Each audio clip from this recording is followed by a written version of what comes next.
Hi everyone, and welcome to The Sleepy Scientist. I'm really happy you're here. Tonight, we're going to go on a calm and quiet trip to learn something amazing. So get comfy, take a deep breath, and let's enjoy this peaceful science story together. Before we start, tell me in the comments, where are you watching from and what time is it for you right now? If you like relaxing science videos, don't forget to tap the like button. Now let's begin. Somewhere above the hush of clouds and the shimmer of our blue atmosphere, space begins, not with a wall or a line, but with a slow fatting of breath. The sky does not end, it simply thins like a sigh let go into the night. And beyond that thinning lies something so vast, so silent, that even the word space feels too small. It is not a room nor a container. It is not a thing that begins, nor a thing that ends. It is more like a whisper that never stops echoing. And so we ask the question, does space end? But to truly hold that question, we must first drift quietly outward, letting go of maps and walls and all the boundaries we once believed in. Imagine now the quiet journey upward. You rise past mountain winds through cold stratospheres until even the weather falls away. Satellites float like forgotten thoughts, blinking slowly in the dark. And then past them there is nothing. No wind, no up or down, just stars scattered like dust on a black sea. And still you rise, past the orbit of the moon, past the memory of Earth's pull, until gravity itself loosens its grip. The planets spin below you like painted marbles in a fountain of light. Beyond them, comets drift with frozen tails, and asteroids tumble like sleepwalkers in the void. The farther you float, the quieter the universe becomes. But this silence is not empty. It hums. It sings in the softest voice, radio waves from stars long gone, microwave whispers from the birth of everything. You pass through these sounds like a feather through smoke, barely stirring them. And yet they tell a story. They tell us that space is not silent, only still. And in that stillness, time itself slows down like a heartbeat falling into rest. Now consider this, we once thought the sky ended at the clouds. Then we discovered it stretched higher to layers of air and heat and invisible storms. Later we found the moon and thought perhaps space was a simple shell around us. But it was. It was deeper, always deeper. Every time we reach what we think is an edge, we find only a doorway to more, like a dream that goes on even after waking. So we ask again, does space end? Or are we just looking for an edge that was never there? In the great halls of science, telescopes have become our eyes, reaching far beyond what our bodies ever could. The Hubble Space Telescope has peered into galaxies billions of light years away, so far that the light it captures left its source before Earth had trees. And yet, even Hubble's deepest stare finds no wall, no curtain, no boundary to hold onto. Instead, it finds more galaxies, endless spirals, colliding stars. Cosmic webs of dark matter, unseen but guessed at by their gravitational pull. The universe does not give us an end, it gives us layers, depth, a kind of unfolding that never stops. But why does this vastness feel so peaceful? Why, when we imagine floating there, does it feel like drifting in a warm bath rather than falling into a chasm? Perhaps because the universe is not hostile, it is simply big. And in that bigness, there is a strange kind of comfort. We are small, yes, but not lost. We are cradled in the arms of something so wide it cannot be measured, and so quiet it can only be felt. Now imagine standing at the edge of a cliff at night looking up. The stars above you seem still, but they are moving. The universe is expanding, not like an explosion, but like bread rising. Space itself stretches gently and endlessly. Every second, galaxies move away from each other, not because they are flying apart, but because the space between them grows. And this, too, changes the question. If space is expanding, what lies beyond? But perhaps that's the wrong kind of thought. Maybe space is not expanding into something, it is simply expanding, like a thought becoming clearer, like a dream opening its arms. So far we have found no edge, no boundary, but we have found time. The farther we look, the farther back we see. In astronomy, distance is memory. A galaxy seen 1 billion light years away is also 1 billion years old, its light only now arriving. We look out and we look back. The edge of our vision is also the edge of time. And perhaps that is the closest thing we have to an end, not a wall, but a beginning too far to remember. There are scientists who speak of the observable universe, the part we can see, limited by the age of light and the stretch of time. It is not all of space. It is just our share, our visible window. Beyond it may lie more galaxies, more stars, or maybe even other bubbles of space, separate from our own. Some call these multiverses, others call them speculation.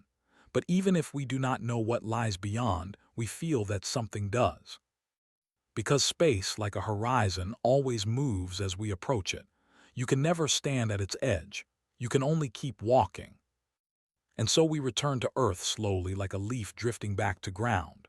The question still hangs above us: does space end? And maybe the answer is this: space does not end like a road ends. It simply stretches further than we can touch. It opens wider than we can know. And in its opening, it invites us not to find an end, but to wonder, to marvel, to dream. So tonight, as you close your eyes, imagine floating in that quiet expanse. Imagine the stars not as distant points, but as lullabies. Imagine the blackness not as emptiness, but as a warm sea holding all things. There is no edge, only softness, only depth, only forever. And in that forever, you are not lost. You are part of it. Let's drift deeper now, not outward this time, but inward, into the meaning behind the vastness, the silent corridors of thought that form when we truly pause and consider the universe above. Space does not press itself against us like weather or sound. It waits, still and quiet, for our curiosity to unfold. And in that unfolding, something beautiful happens. We begin to see how everything is connected, not by walls or lines, but by light and time and gravity's invisible hands. The atoms in your body were forged in stars. The iron in your blood was once part of a sun that collapsed in fire. You are, in every soft breath, a child of space. And space, in turn, carries the memory of all things, like a diary written in particles and pulse. When we peer into the night sky, we are not looking into darkness. We are looking into history. Every pinpoint of light is a messenger from the past, and every space between them is not empty. It is humming with invisible forces, with fields and radiation and drifting echoes. Scientists have discovered that what we can see, the stars and galaxies and glowing dust, is only a small part of what's really there. Most of the universe is made of things we cannot see. They call it dark matter and dark energy, not because it is scary, but because it is unknown. It does not glow. It does not reflect. It simply shapes the universe from the shadows, guiding the movement of galaxies like wind shaping the sea. Imagine now a spiderweb stretched across a forest at dawn. You cannot see it until the dew clings to its threads. Then suddenly it reveals its shape, delicate, purposeful, beautiful. This is how dark matter behaves. We cannot see it directly, but its presence is revealed in the way galaxies spin, in the way clusters pull at each other across space. It is the web upon which everything rests. And beyond that, even deeper, dark energy swells, not holding things together but pushing them apart. It is the quiet breath that causes the universe to expand. No one knows exactly why. It is as though space itself wants to grow, to stretch, to explore its own edges.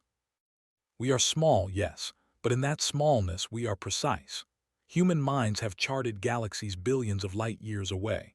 We've listened to the faint whisper of the cosmic microwave background, the leftover glow from the birth of everything.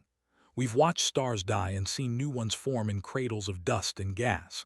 And each discovery tells us something soft and important. The universe is not static. It is alive with change.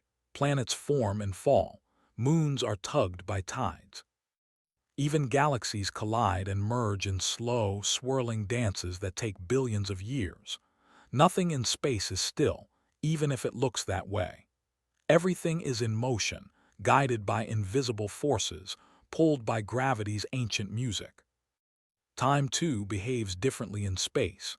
Here on Earth, we think of time as steady, as minutes and hours falling one after the other. But space reminds us that time is flexible. It bends near massive objects. It stretches when you move quickly. Near a black hole, time slows down so much that a minute for one traveler could be years for another. It is not a trick. It is real. Einstein showed us that space and time are not separate. They are threads of the same cloth, space-time, and they warp and curve together. So when we ask whether space ends, we must also ask what it would mean for time to end. And perhaps neither does. Perhaps they bend back into each other, forming shapes we can feel but not see. Imagine now a balloon, not the kind you hold with a string, but one that stretches in every direction. If you were an ant walking on its surface, you would never find an edge. You could walk forever and still be moving forward. The surface would loop back on itself, endless but finite. Some scientists believe the universe may be like this, curved not in space but in higher dimensions we cannot see. It may be infinite, or it may be bounded in a way that has no edge. These ideas are hard to hold in our minds, but they are soft to drift through. They are possibilities, and space is full of those. There are places in the universe we will never reach, even if we could travel forever. Because the universe is expanding, some galaxies are moving away from us faster than light. Not because they are breaking the rules, but because space itself is stretching between us. That means their light will never reach us. They are already gone, beyond the horizon of our seeing. This is called the cosmic horizon, a gentle boundary not made of walls, but of distance and time. And even as it marks a kind of limit, it reminds us how much lies beyond. Think of it this way: standing on a shore, you look out at the ocean. The horizon curves softly and you know the sea goes on even though you can't see it. The universe is like that sea. Our instruments can see only so far. Our theories reach only so deep.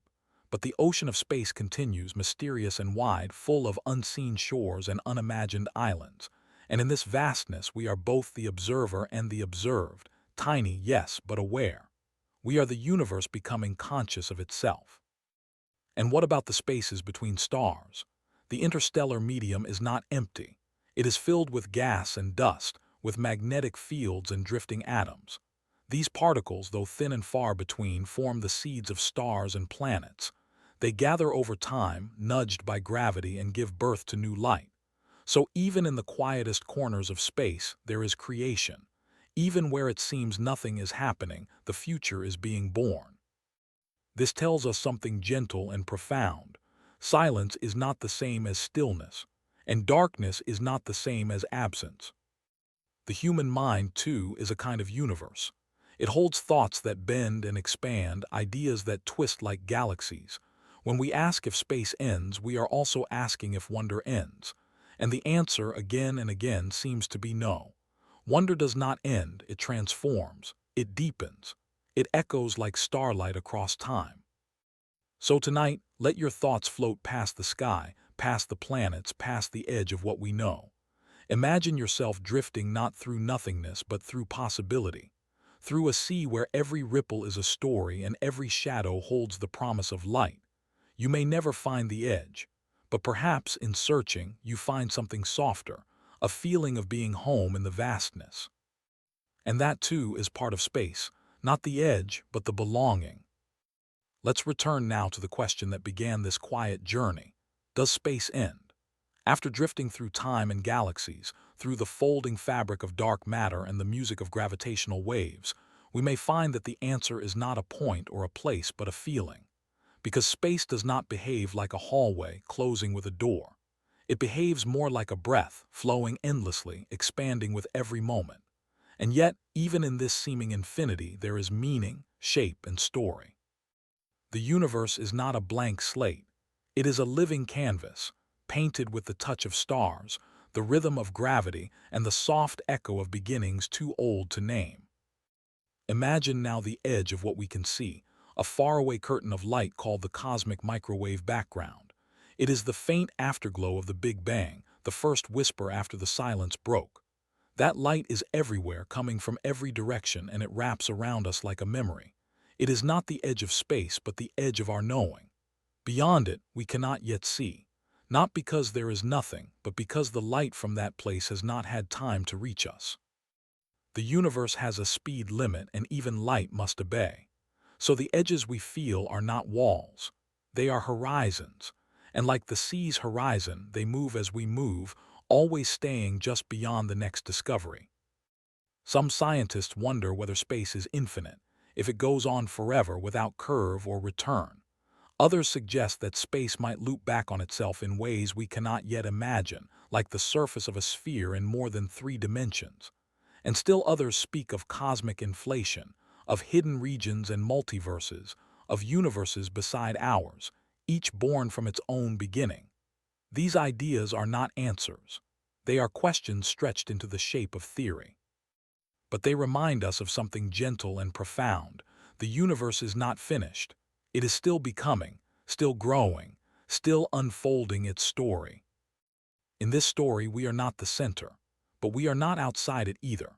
We are made of stardust, carried by light, shaped by the same forces that bend galaxies and sculpt moons. Our thoughts are echoes of ancient energies. Our lives are part of the same unfolding that forms nebulae and star clusters. We may never touch the edge of space, but we touch its meaning every time we wonder, every time we look up and feel the pull of the unknown. Curiosity, after all, is a kind of gravity. It draws us outward, onward, into deeper understanding. Now let's imagine something slower. Imagine lying beneath the stars on a quiet hill. The earth turns beneath you gently and endlessly. The stars above seem still, but they drift, ages of movement written in their flickers. Some of the light you see tonight left its home when humans still lit fires with stone. Other light comes from stars already gone, their last shimmer traveling across millennia. In space, endings are never sudden. They stretch, they echo, they become part of something larger. And in that stretch, the line between end and beginning begins to blur. Think of the Voyager spacecraft, silent, drifting, carrying the music of Earth into the deep. It has left the solar system, moving now through interstellar space, farther than anything we have ever sent. Yet even Voyager has not found an edge, just more space, more silence, more soft dust between stars. It reminds us that the frontier is not a border, it is a direction, and we are always moving into it. The universe will continue to expand. Galaxies will grow farther apart. Over time, stars will burn out, leaving only the glow of dying embers and the cool hush of dark matter. This is not a sad thought, it is simply a long breath. The cosmos is not a burst, but a slow unfolding. And somewhere in that deep time, perhaps something else will arise. New light, new stars, new stories, we do not know. But space is patient. It carries the seeds of tomorrow in every quiet moment. And still, here we are, small and warm and awake, on a pale blue planet spinning through the dark, held by the gravity of a yellow star, wrapped in layers of air and song. And as we ask about the edge of space, perhaps the universe is asking us something too. Not where are you going, but what will you notice along the way? Because the beauty of space is not just in its size. It is in its silence, its age, its movement. It is in the way it lets us be curious without giving all its secrets away. In the end, maybe we should not expect a firm answer. Maybe the edge of space is not something we find, but something we learn to accept, like the edge of sleep, or the fading of a memory.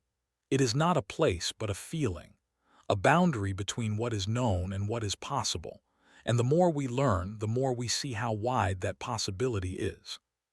So as your thoughts settle tonight, picture yourself floating once more, not toward an end, but toward openness. The stars shimmer around you like quiet thoughts. The galaxies spiral like gentle sighs. There is no final wall, no border to press against. Only more, only mystery, only the gentle hum of time moving forward.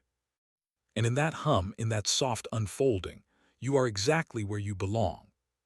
You are part of it. You always were.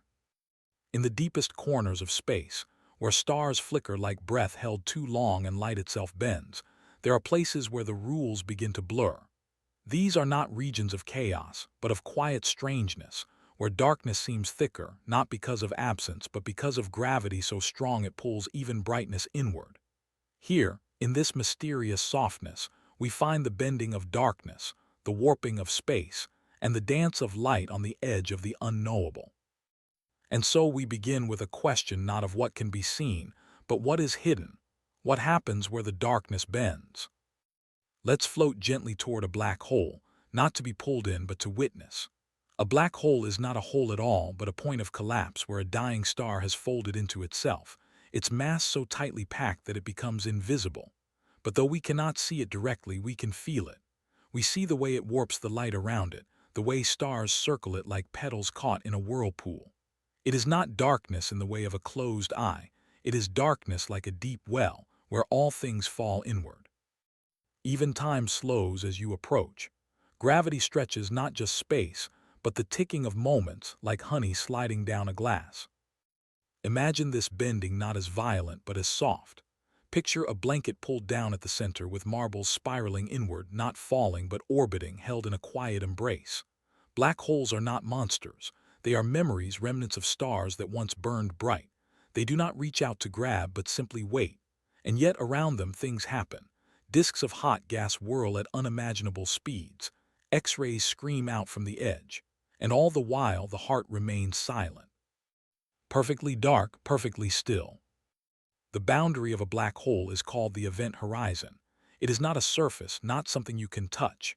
It is a moment, a point in space where the escape velocity becomes equal to the speed of light. Past that line and nothing, not even photons, can return. But this boundary is not a wall. It is more like the edge of a dream where memory begins to slip. From outside, we can only guess what lies within.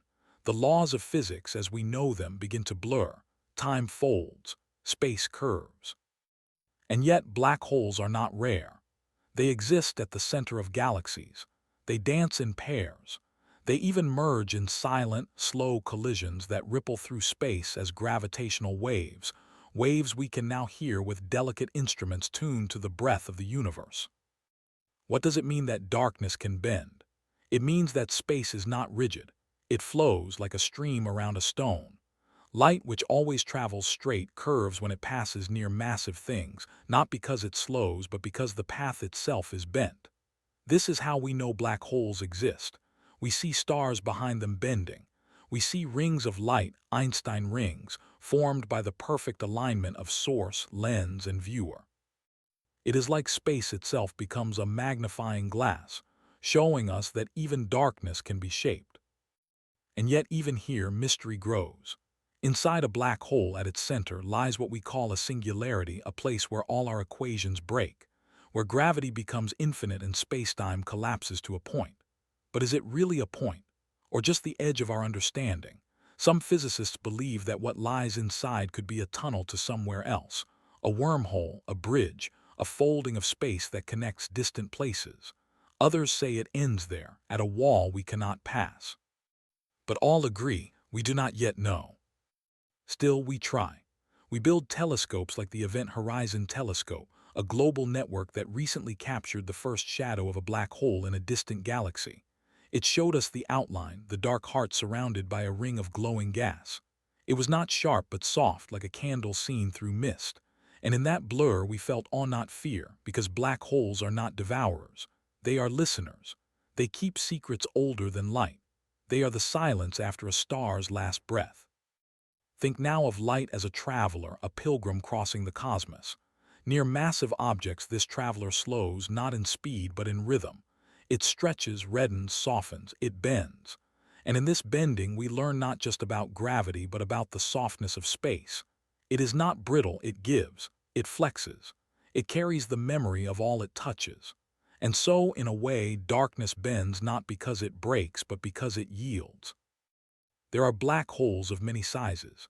Some are small, formed from single stars. Others are giants, millions of times the mass of our sun, anchoring entire galaxies with their invisible pull. And between them, perhaps, are intermediate black holes, shadows we've only begun to suspect. Each tells a story of transformation. A star that lived and burned and finally let go, collapsing into silence. A cosmic chrysalis where light becomes memory and mass becomes shape. And yet black holes do not only take, they give in strange ways. Stephen Hawking proposed that black holes are not completely black, that they radiate faintly, a slow leak of particles we now call Hawking radiation. Over time, a black hole might even evaporate, vanishing into quiet. This means they are not forever. Even the darkest things change. Even the deepest shadows fade. Tonight, as you lie still, think of these quiet giants scattered across the sky. Invisible but real, heavy but silent. They do not chase. They do not roar. They wait, curved into the fabric of space like dimples in a pillow. And around them the universe bends, sings, flows. We cannot see them directly, but we feel their story in the way starlight curves, in the way time stretches, in the way even darkness has shape. And perhaps in the bending of darkness we find a kind of hope, that even the unknown has beauty, that even the places we fear can hold peace, and that, like space itself, we too are shaped by unseen forces, by love, by memory, by gravity's slow and silent pull. There is no need to fear the bend. It is only space softening under the weight of wonder. It is only the universe folding in, so we might listen more closely. Let us drift deeper into the curve of the cosmos, where space does not lie flat like paper but sways gently, bowed by the presence of mass and the passing of time. The bending of darkness is not a violent thing. It is slow, like breath caught in a pause, like the hush between words. In the company of black holes, neutron stars, and invisible fields, we begin to see that space is not only a backdrop, it is a living fabric. It stretches, it folds, it responds. And this responsiveness reveals to us a truth more tender than we expect, that even the void listens, and even darkness can move. Imagine for a moment that space is like a blanket, and every object with mass, stars, planets, galaxies, pulls that blanket downward just a little. The more massive the object, the deeper the dip. This is how gravity works, not as a force that grabs and throws, but as a curve that invites. Objects follow these curves not because they are pushed, but because they are falling along the smoothest path available, the one we call a geodesic. The Earth does not cling to the sun. It moves along the curve created by the sun's mass. The moon does not orbit us out of force. It slides gently down Earth's softened slope. Black holes are the deepest curves of all, but even they do not tear the fabric. They stretch it until it turns inward, forming a well so steep that nothing returns. Yet even around these deep places, light can dance. It spirals in glowing arcs, whirling around the edge in what is called the photon sphere. There, light becomes a captive wave, neither falling in nor flying free, just orbiting endlessly like a thought trapped in a loop. It is beautiful in a haunting way, this image of light circling the mouth of silence. And though we call it darkness, it is full of activity. Around black holes, matter heats as it falls, sometimes reaching temperatures hotter than the cores of stars. This matter forms accretion disks, swirling rings of gas and dust, spinning faster and faster as they spiral inward. These disks glow in X-rays and radio waves, and sometimes, in strange and beautiful bursts, they emit jets of particles that shoot out in opposite directions, traveling thousands of light years into space. It seems impossible that such fury can be born near such stillness, but that too is part of the poetry. From quiet comes energy, from collapse comes release. Our galaxy, the Milky Way, holds a supermassive black hole at its heart, a heavy and hidden anchor around which billions of stars slowly turn. We cannot see this black hole directly, but we see the stars near it move at dizzying speeds, following curved paths around an invisible center. It is a dance choreographed by gravity, silent and precise. These stars are like fireflies near the mouth of a cave, glowing faintly as they trace the outlines of something vast and unseen. And far beyond, in distant galaxies, we see similar centers, massive black holes feeding, glowing, shaping their surroundings. Some galaxies shine brighter than hundreds of others combined, lit by the hunger of their central black holes. These are quasars, beacons from the early universe, reminders that even darkness can shine when it bends the right way. But the bending of space is not limited to these massive giants. Every object contributes, even you. Your body bends space-time just slightly, just enough to matter. Gravity is not just an external thing. It is something we carry with us, something we make. And in this, we are participants in the shaping of the universe. Every step you take changes the curvature of the world, if only by a whisper. Einstein's theory of general relativity tells us that mass and energy shape space-time, and space-time tells objects how to move. It is a conversation, not a command, a dialogue woven into the structure of reality itself. And in this dialogue, black holes are the punctuation marks, periods and commas that define the rhythm of the cosmos. Yet even these punctuation marks may not be final. Inside black holes, beyond the event horizon, some believe that space and time themselves trade places. That time becomes space and space becomes time. It is not something we can observe, only something we can describe with math and wonder. And at the center of it all, the singularity, a point of infinite density where all distances shrink to zero, remains a mystery, like a thought we cannot finish. Some theories suggest that black holes might be gateways, that if you could survive the journey, you might emerge elsewhere in another place or another time. This is the realm of wormholes, of Einstein-Rosen bridges, of imagined passages between stars and moments. We do not yet know if these are real or simply beautiful equations, but even the possibility softens the edges of fear. It suggests that darkness is not always an end. It might be a tunnel, it might be a turning. And then there is the information paradox, a quiet debate among physicists about what happens to the things that fall in. Do they disappear forever, or is the information somehow preserved, encoded in the horizon itself, like patterns in a ripple? This question touches on the very laws of physics and the nature of reality. It is not just about black holes. It is about whether the universe keeps secrets or remembers everything. And while we do not yet know the answer, the asking alone brings us closer to the heart of things. Now consider gravitational waves, tiny ripples in the fabric of space-time, created when massive objects like black holes merge. These waves travel across the universe, stretching and compressing space as they go. We only began to detect them recently, using instruments so sensitive they can feel changes smaller than the width of an atom.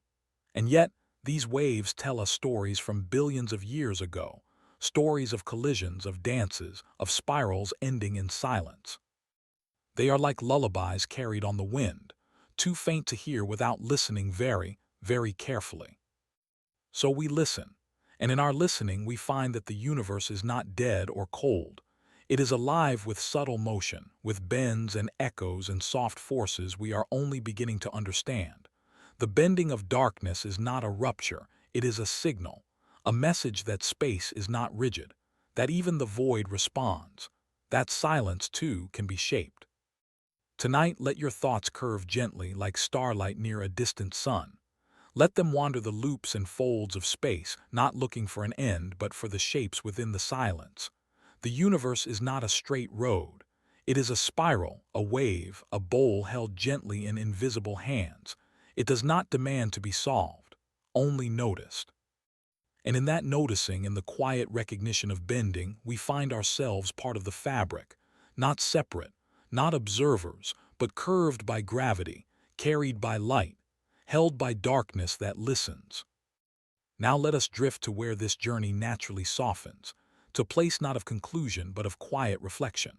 For in exploring where the darkness bends, we are really exploring ourselves, our curiosity, our need to understand, and the way we reach out into the unknown not just with tools but with wonder. Black holes, gravitational wells, curved space.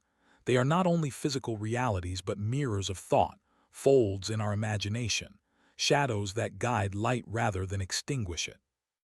And in this quiet place of knowing and unknowing, we begin to see that the universe, in all its mystery, is not apart from us. It is within us. It is our language, our rhythm, our reflection. As scientists build equations and machines to probe the secrets of darkness, poets too find language for what cannot be seen. Both seek to make the invisible known. And here, on the border between science and stillness, something new arises, a sense that black holes are not ends but beginnings in disguise. A star that has lived its life, radiated its warmth, and collapsed into a single point does not vanish. It transforms. Its gravity becomes its voice. Its silence becomes presence. Its absence becomes a map of motion for the stars around it. In that way, nothing is truly gone. Everything simply changes form. Even in the far future, when all stars have cooled and galaxies have drifted too far to see one another, black holes will remain, the last glowing coals of cosmic memory. For trillions of years, they will hold on to their secrets, slowly evaporating, their whispers escaping as Hawking radiation, barely there but real. And when even they fade into the quiet, the universe will not sigh in sadness. It will simply be, still expanding, still stretching, still capable of holding more. We sometimes fear the unknown because it feels like a void. But space, especially where it bends, teaches us that the unknown is not empty. It is full, full of shapes we do not yet understand, full of dances too slow for the eye to catch, full of meaning that unfolds only when we stop reaching for conclusions and start listening instead. A black hole, when named by science, sounds heavy and final, but when felt through the heart of stillness, it becomes something else entirely. It becomes an invitation to stop, to wonder, to let the mind fall inward like starlight curving around a truth too big to hold. And maybe the truth is this, that we were never meant to find edges. We were meant to find echoes. The bending of darkness shows us that space is not silent.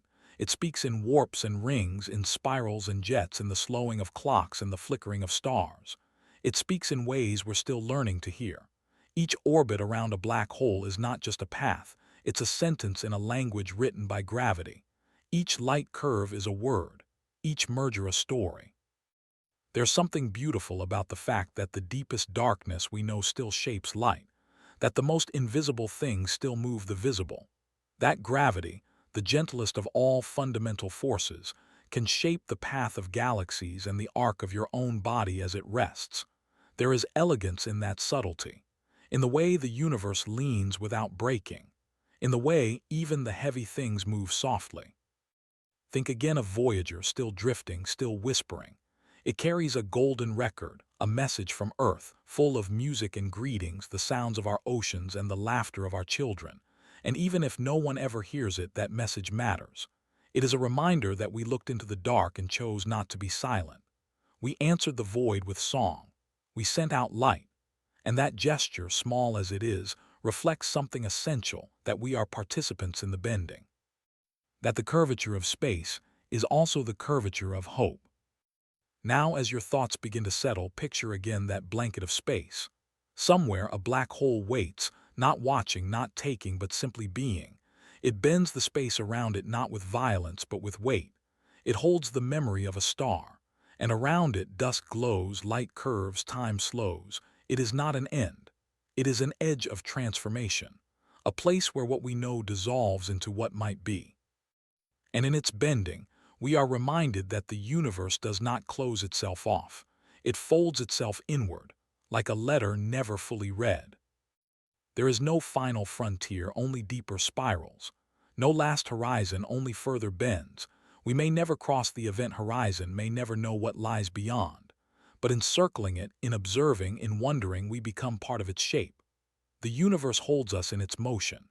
It curves to make room for our questions. It gives us black holes not as threats but as gifts, places where imagination stretches, where math and metaphor kiss. And so, when we ask where the darkness bends, we are really asking where our knowing ends and something softer begins. We are asking to feel the pulse of space as more than a cold measurement. We are asking to be allowed into the mystery, not to solve it, but to be held by it. Tonight, let that darkness surround you like a quiet tide. Let it curl around your thoughts, not to erase them, but to slow them. The stars are not gone. They are folded into the fabric. The light is not lost. It is curved into silence. And you, small and wondering, are not separate from any of it. You too bend the darkness, and in return the universe cradles you back. There are places in the universe where silence is not absence but presence, where echoes drift not in sound but in waves of light and time, where every quiet corner holds the memory of something once bright, once burning. These are the faint echoes of forever, the whispers left behind by ancient stars, collapsing galaxies, and the earliest light that ever existed. They move not with urgency, but with patience, crossing distances so great they outlive the things that made them. And so we ask, what remains after everything fades? What songs linger in the stillness? What does the universe remember? Long ago, before the first galaxies spun their arms into being, there was only heat and expansion. In the first few 100,000 years after the Big Bang, the universe was dense and hot, too hot for atoms to exist. Light could not travel freely. It bounced endlessly between particles like thoughts trapped in confusion. But then slowly the universe cooled, atoms formed, and suddenly light broke free. This first light, called the cosmic microwave background, still moves through space today. It is the oldest echo we know, soft, even and everywhere. Not visible to the eye but always present, like the faint hum of a faraway memory. This light is not bright. It does not shine. It glows gently in microwaves, a quiet warmth spread evenly across the sky. And yet in its texture we can read the shape of the early universe. Tiny fluctuations, slight ripples in temperature, tell us how matter was distributed, how galaxies would one day form, how the cosmos took its first breath. The Planck satellite mapped this background with astonishing precision, revealing a baby picture of everything. It is not an image of stars but of potential, of beginnings written in dust and heat. And still, this echo travels, stretching with space, its wavelength growing longer, softer, fainter.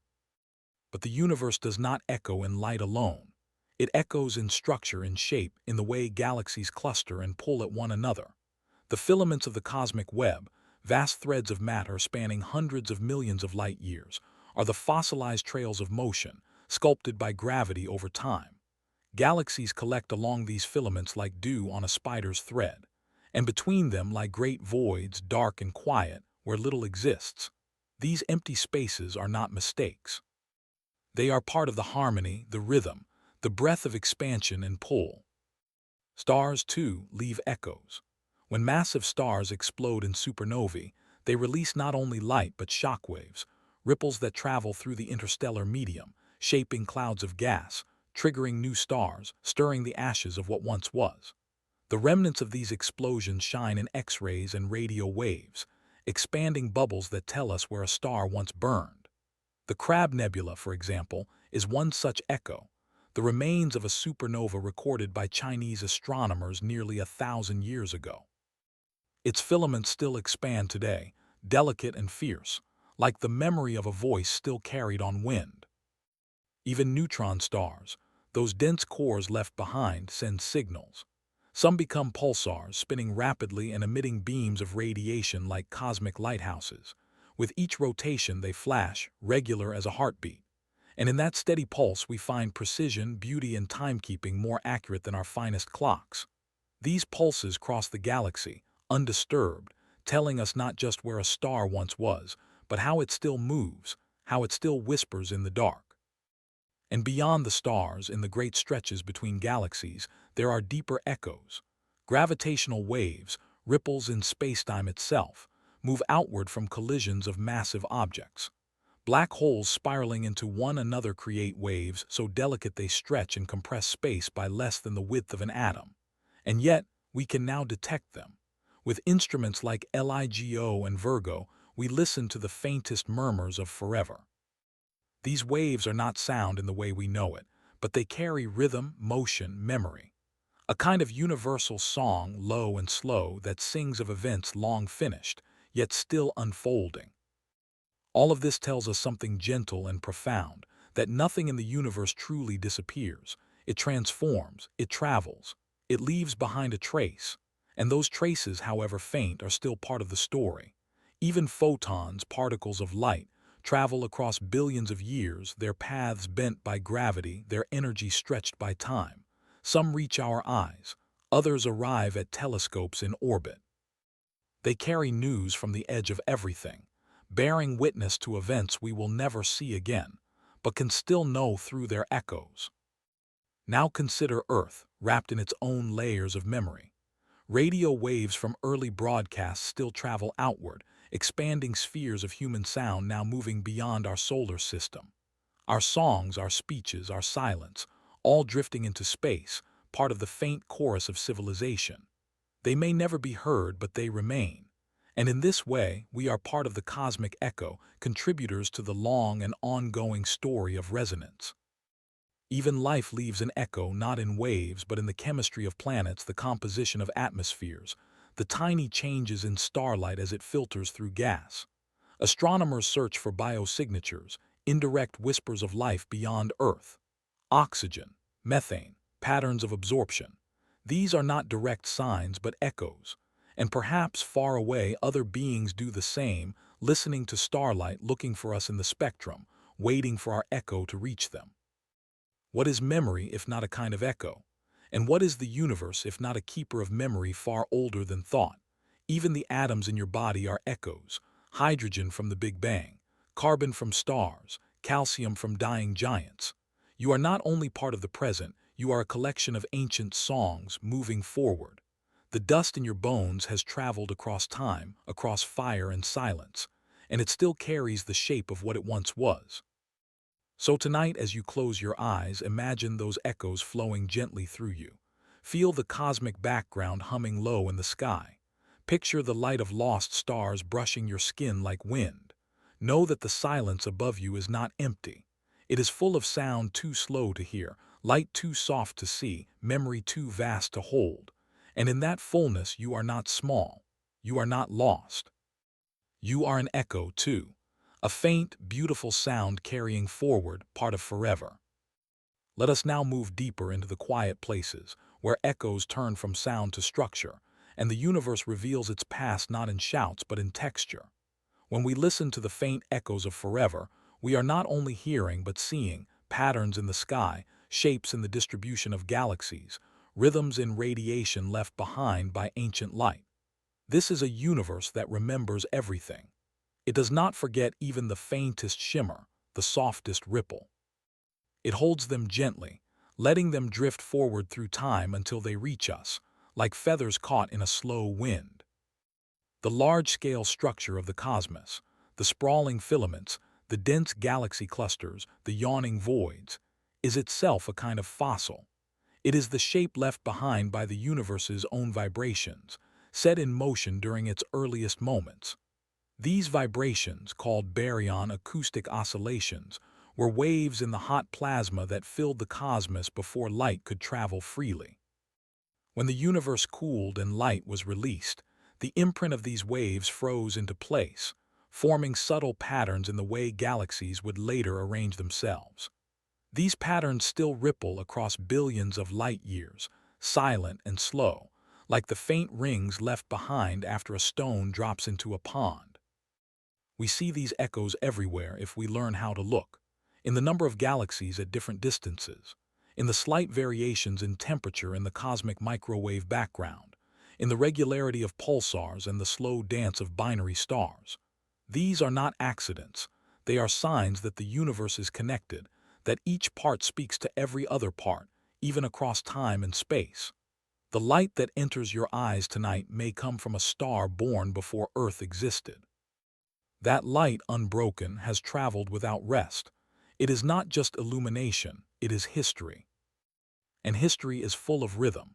Galaxies spin and orbit, drawn by gravity into motions that repeat on scales too vast for us to feel directly.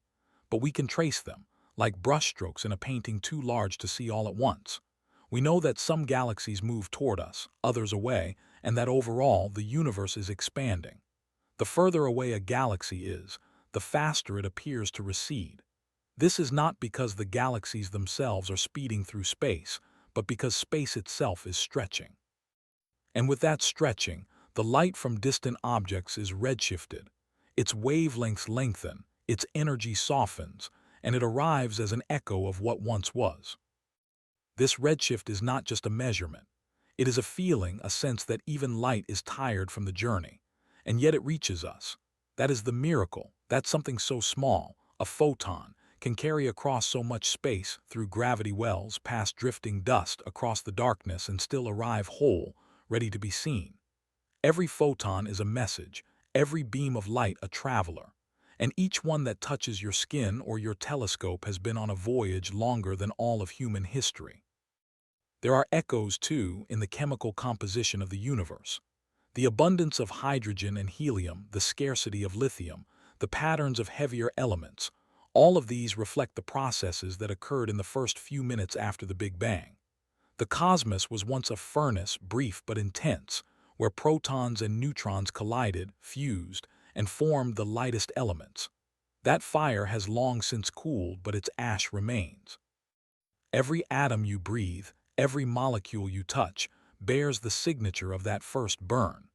The elements forged in those moments still fill the stars, still form the air, still shape life. And as stars age and die, they continue this alchemy, creating carbon, oxygen, iron, gold. When they explode, they scatter these elements across galaxies, sowing the seeds of new systems, new planets, new echoes. The calcium in your bones, the iron in your blood, the oxygen in your lungs, they all began in stars. You are not only made of stardust. You are made of resonance, of atoms that remember explosions, of molecules shaped by ancient pressure, of cells built from the dust of time. Think now of gravitational lensing, a phenomenon where the light from a distant galaxy bends as it passes near a massive object, like a galaxy cluster or a dark matter halo. This bending creates arcs and rings, magnifying the distant source.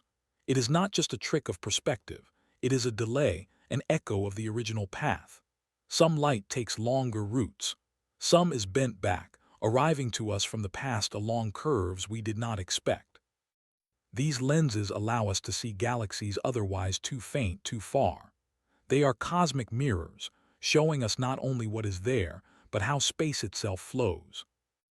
These echoes can even create doubles, two or more images of the same object, arriving at different times because of the curvature of space.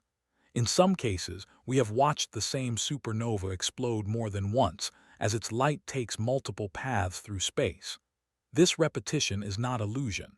It is time unfolding in parallel, like pages of a book fluttering before us. The universe does not rush. It gives us second chances to witness. And so we begin to understand that nothing is ever lost. Not really. Every force, every flash, every tremor leaves something behind. Even black holes, long thought to erase information, are now suspected to preserve it in ways we do not yet comprehend. The holographic principle suggests that all the information that falls into a black hole may be encoded on its surface, like a memory stored in a whisper of geometry. It may not be readable now, but it is there, somewhere. On Earth, we build instruments to listen to these faint echoes. We tune radio telescopes to the background hiss. We scan the skies for fast radio bursts, brief, powerful signals from faraway galaxies, still unexplained. We analyze the tiny shifts in starlight as planets pass in front of their suns. All of these are echoes. All of them are songs from the past, arriving just now in this moment for us to receive. And perhaps the most delicate echo of all is our own awareness. The fact that we can hear these signals, interpret these patterns, and feel awe is itself an echo, a reflection of consciousness rippling back into the universe. We are made from it and we reflect it. We are stardust becoming self-aware. And in our listening, in our wondering, we send our own signals into space, not only in radio waves but in hope. So let yourself feel the weight of those signals. Let them settle on your skin like falling dust. You are surrounded by light that was born before your world had shape. You are immersed in waves that once stirred ancient galaxies.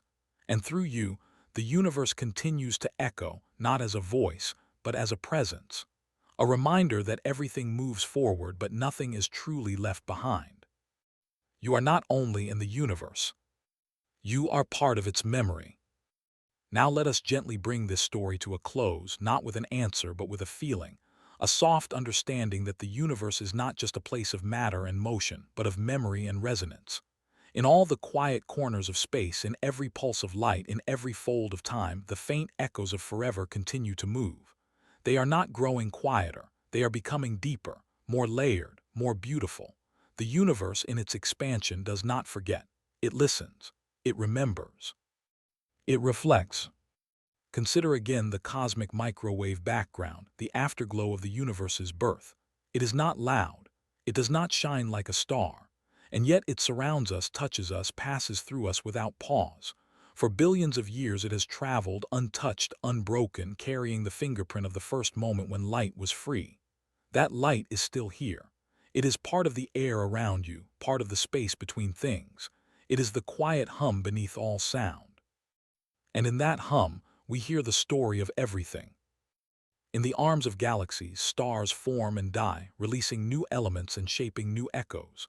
In nebulae, clouds of gas churn slowly, collapsing into brightness that will one day fade and then return as something else. The stars do not mourn their endings. They become part of the pattern. They contribute their heat, their light, their particles, and their silence. And in that silence, the memory of fusion remains. Even after a star fades from sight, its gravity remains. Its influence endures. Its echo is woven into the paths of planets and the warmth of worlds. We are wrapped in those echoes. The dust of ancient stars falls into your lungs with every breath. The atoms that form your thoughts once belonged to clouds that span light years. The light reflecting off your eyes once danced through galaxies. Nothing is separate.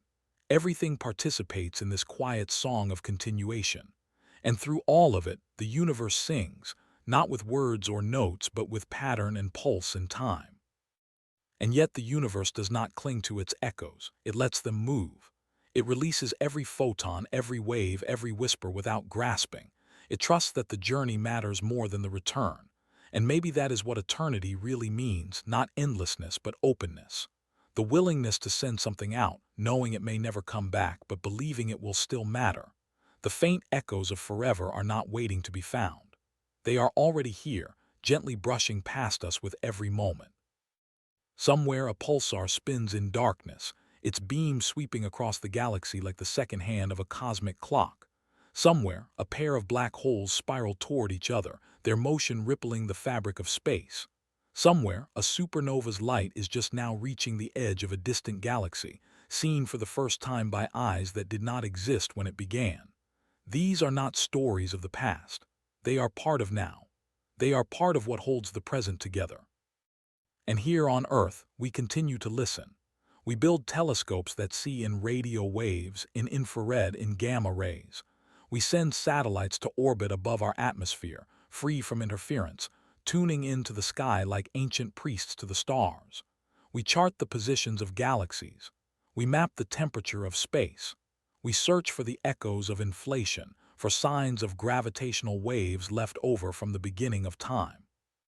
And with every new signal, every faint trace, we feel a little closer, not to the edge of the universe, but to its heart. That heart is not a place. It is a rhythm, a pattern that repeats in the spin of electrons, in the curve of orbits, in the slow unfolding of time. It is a softness that holds all things, and you, with your breath and your questions, are part of that unfolding. You are not outside of it. You are not separate. You are one of its echoes, living and moving and wondering. So now, as this story softens into silence, let yourself rest in the awareness that everything continues. That light never stops.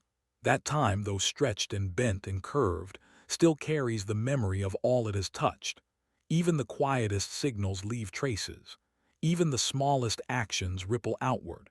And even the softest moments are part of the cosmic song. You do not need to reach the edge of the universe to feel its immensity. You only need to close your eyes and listen, to the hum in your chest, to the light on your skin, to the echo that has always been there. The echo that you are. Because in the end, we are not only shaped by the stars. We are their voice. We are their continuation. We are the faint echoes of forever still unfolding. Light has always been a traveler. It does not pause. It does not turn around. Once released, it moves forward without hesitation, crossing galaxies, threading through gravity, bending when space curves, yet never stopping. Some of that light has been on a journey for billions of years, drifting through cosmic dust, sailing past stars, brushing the edges of black holes before finally arriving, perhaps to a telescope's lens, perhaps to your eye. It has taken the long way home. And in that long voyage, it has witnessed the unfolding of time, carried stories from places we will never reach, and offered itself as a messenger from the ancient past. Imagine now a single photon, born in the heart of a distant star. Its creation begins deep within, fused from hydrogen atoms that combine under pressure so immense they release energy in the form of light. This light, though, does not immediately escape. It bounces inside the star, scattered and absorbed and re-emitted again and again, a random walk that can take tens of thousands of years before it reaches the surface.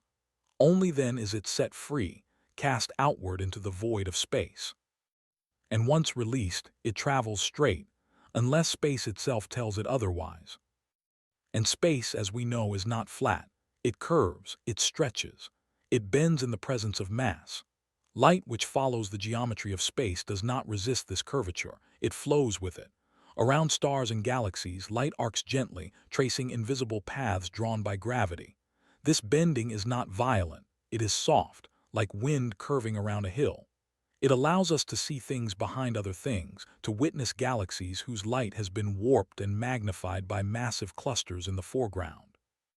We call this gravitational lensing, and through it, light reveals not just where it came from, but everything it passed along the way.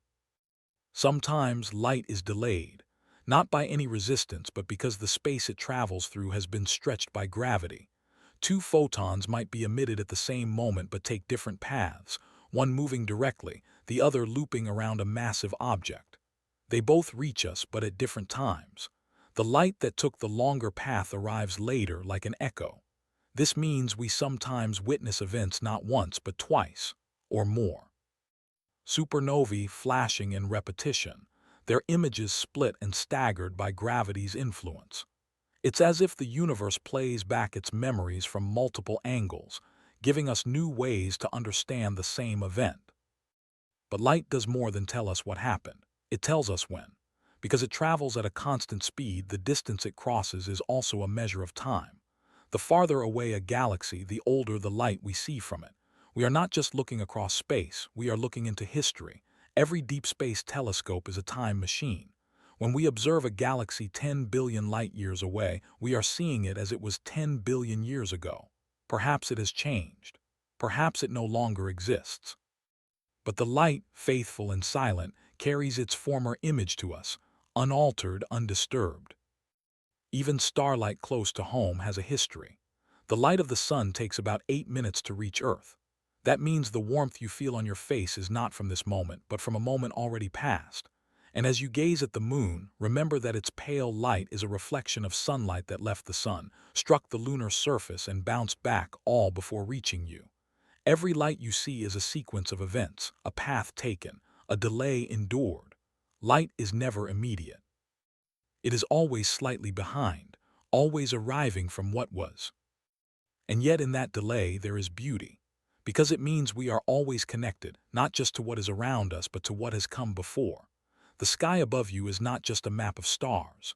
It is a library of moments, frozen in transit, preserved in photons that never turn back. When you look up, you are not looking at the present. You are looking at an archive, an unfolding, a parade of distant memories. And every point of light carries the voice of something long gone, still speaking. There is also a strange gentleness in the way light endures. Photons do not age. They do not slow down or decay. From their own perspective, the moment of their departure and the moment of their arrival are one and the same. No time passes for them. They are, in a way, eternal. And yet for us, their journeys take billions of years. This paradox is not a flaw, it is part of the magic. It tells us that time is not fixed, that experience is relative, that the universe allows for multiple truths to exist together. Light both old and new, far and near, still moving yet already arrived. In the early universe, light was trapped. The cosmos was dense and opaque, a fog of plasma too hot for atoms to form. But as the universe expanded and cooled, transparency emerged. The first light escaped, flooding space with clarity. That moment when the universe became visible still lingers in the cosmic microwave background. And ever since, light has been moving, revealing, touching, bending, returning. Sometimes it is absorbed. A photon may strike dust, warming it, or hit an electron, scattering. But even then, the energy is not lost. It becomes part of something else. It changes form, and eventually it may be released again as another photon, continuing the journey. Nothing is wasted. Every bit of light matters. Here on Earth, we are bathed in light. From the sun, from the stars, from distant galaxies, but also from ourselves. Every warm body emits infrared light. Every thought in your brain creates tiny electromagnetic fields. You are a source of light, however faint. You participate in the dance. You receive and you give. The universe is not outside you, it passes through you. And so, as you lie still beneath the night sky, remember this. Some of the light touching your skin tonight began its journey before your ancestors walked the earth. It has taken the long way home, and in doing so it has brought with it the shape of the past, the echo of creation, the rhythm of stars. It does not hurry, it does not rest, but it arrives always as a gift. You are not merely an observer, you are part of the path, you are where light finally comes to rest. And in that resting, the journey continues. Let's follow the light further now, deeper into its long and winding journey, through galaxies spinning in the dark, past clusters that bend its path, and across a cosmos that is itself stretching like a slow breath. Light is not in a rush, yet it never stops. It moves with purpose even when the road bends. It carries stories not only of what is, but of what was. And in its travel it becomes a painter of memory, leaving images behind on telescopes, on skin, on the back of closed eyes. Light does not forget. It lingers. It tells us not just about the stars, but about the space between. One of the most beautiful things about light is that it reveals even in absence. A black hole, for example, cannot be seen directly, yet the light around it tells us it's there. Matter falling toward the black hole heats and glows, often forming a ring called the accretion disk. That glow, twisted and redshifted by gravity, becomes a kind of outline, a glowing silhouette of something that refuses to shine. And beyond the glow, even the bending of distant starlight, curved around the invisible object, becomes part of the image. We see not the black hole, but its effect on everything nearby. Light makes the unseen visible. And in places farther still, where light has traveled longer, we find entire galaxies frozen in time. Some are so far away that the light we see from them began its journey before the Earth formed. That light has not just crossed space, it has crossed epochs. It has passed through regions of hot gas, through clouds of dust, through the expanding canvas of space-time. Along the way, it has stretched, its wavelength lengthening due to the expansion of the universe. This is redshift, and it tells us something gentle and essential, that space is not still. It moves softly, always outward. Light adapts. It stretches with space. It follows the curve of the cosmos. Light from the earliest galaxies is often faint, like whispers almost too soft to hear. But we build instruments to listen more closely. The James Webb Space Telescope, orbiting far from Earth's interference, peers into the infrared, where redshifted light from early galaxies now lives. Through it, we can see the first clusters of stars, the first shapes carved out of cosmic darkness. These are not sharp images. They are soft, blurred by distance, but filled with meaning. They show us how structure formed, how gravity pulled atoms together, how light first began to push back against the dark. Even now, new light is being born. In nebulae, vast clouds of gas and dust, stars are forming. Within these clouds, gravity gathers matter until it ignites. The first light from a newborn star spills into the cloud, casting shadows, sculpting shapes. These lights are still young. Their journey is just beginning. One day, millions or billions of years from now, their photons may reach another world, another watcher. And so, even in this moment, the long journey continues. What we see is not the end of light's story. It is the middle, a thread between birth and arrival. But light does not travel through emptiness alone. It weaves through fields, magnetic, gravitational, quantum. Along the way, it sometimes splits, it scatters, it becomes polarized, aligned in subtle patterns that scientists can read like hidden text in a letter. The polarization of the cosmic microwave background, for instance, tells us how the universe moved in its infancy, how it wobbled, how it expanded. These delicate patterns are barely perceptible, yet they are real.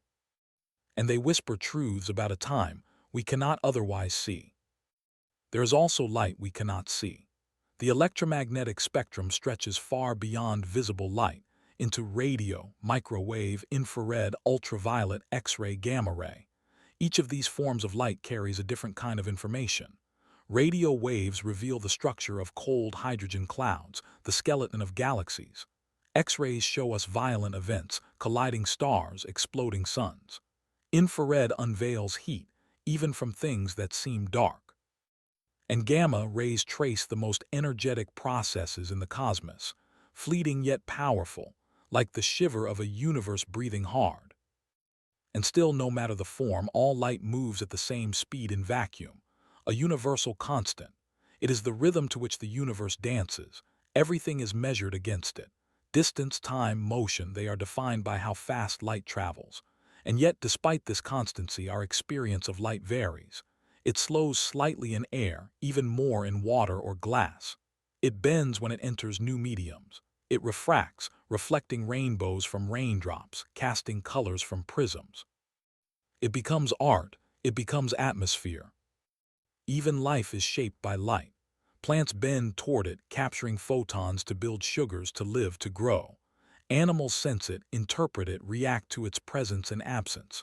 Circadian rhythms, our internal clocks, are guided by light. Our moods shift with the seasons, our eyes adjust to brightness, our skin responds to ultraviolet waves. We are not separate from light. We are shaped by it, moved by it, calmed by it. And still, the most mysterious part may be how light defines what is seen. Without light, we see nothing. Without its reflection, objects are invisible. Light does not just illuminate, it enables existence in our perception, but it also deceives. A shadow suggests shape. A mirage mimics water. A red sunset colors the sky not because the sun has changed, but because the atmosphere has scattered the shorter blue wavelengths, letting red pass through. Light is honest, but not always simple. It is shaped by its journey, just as we are shaped by ours.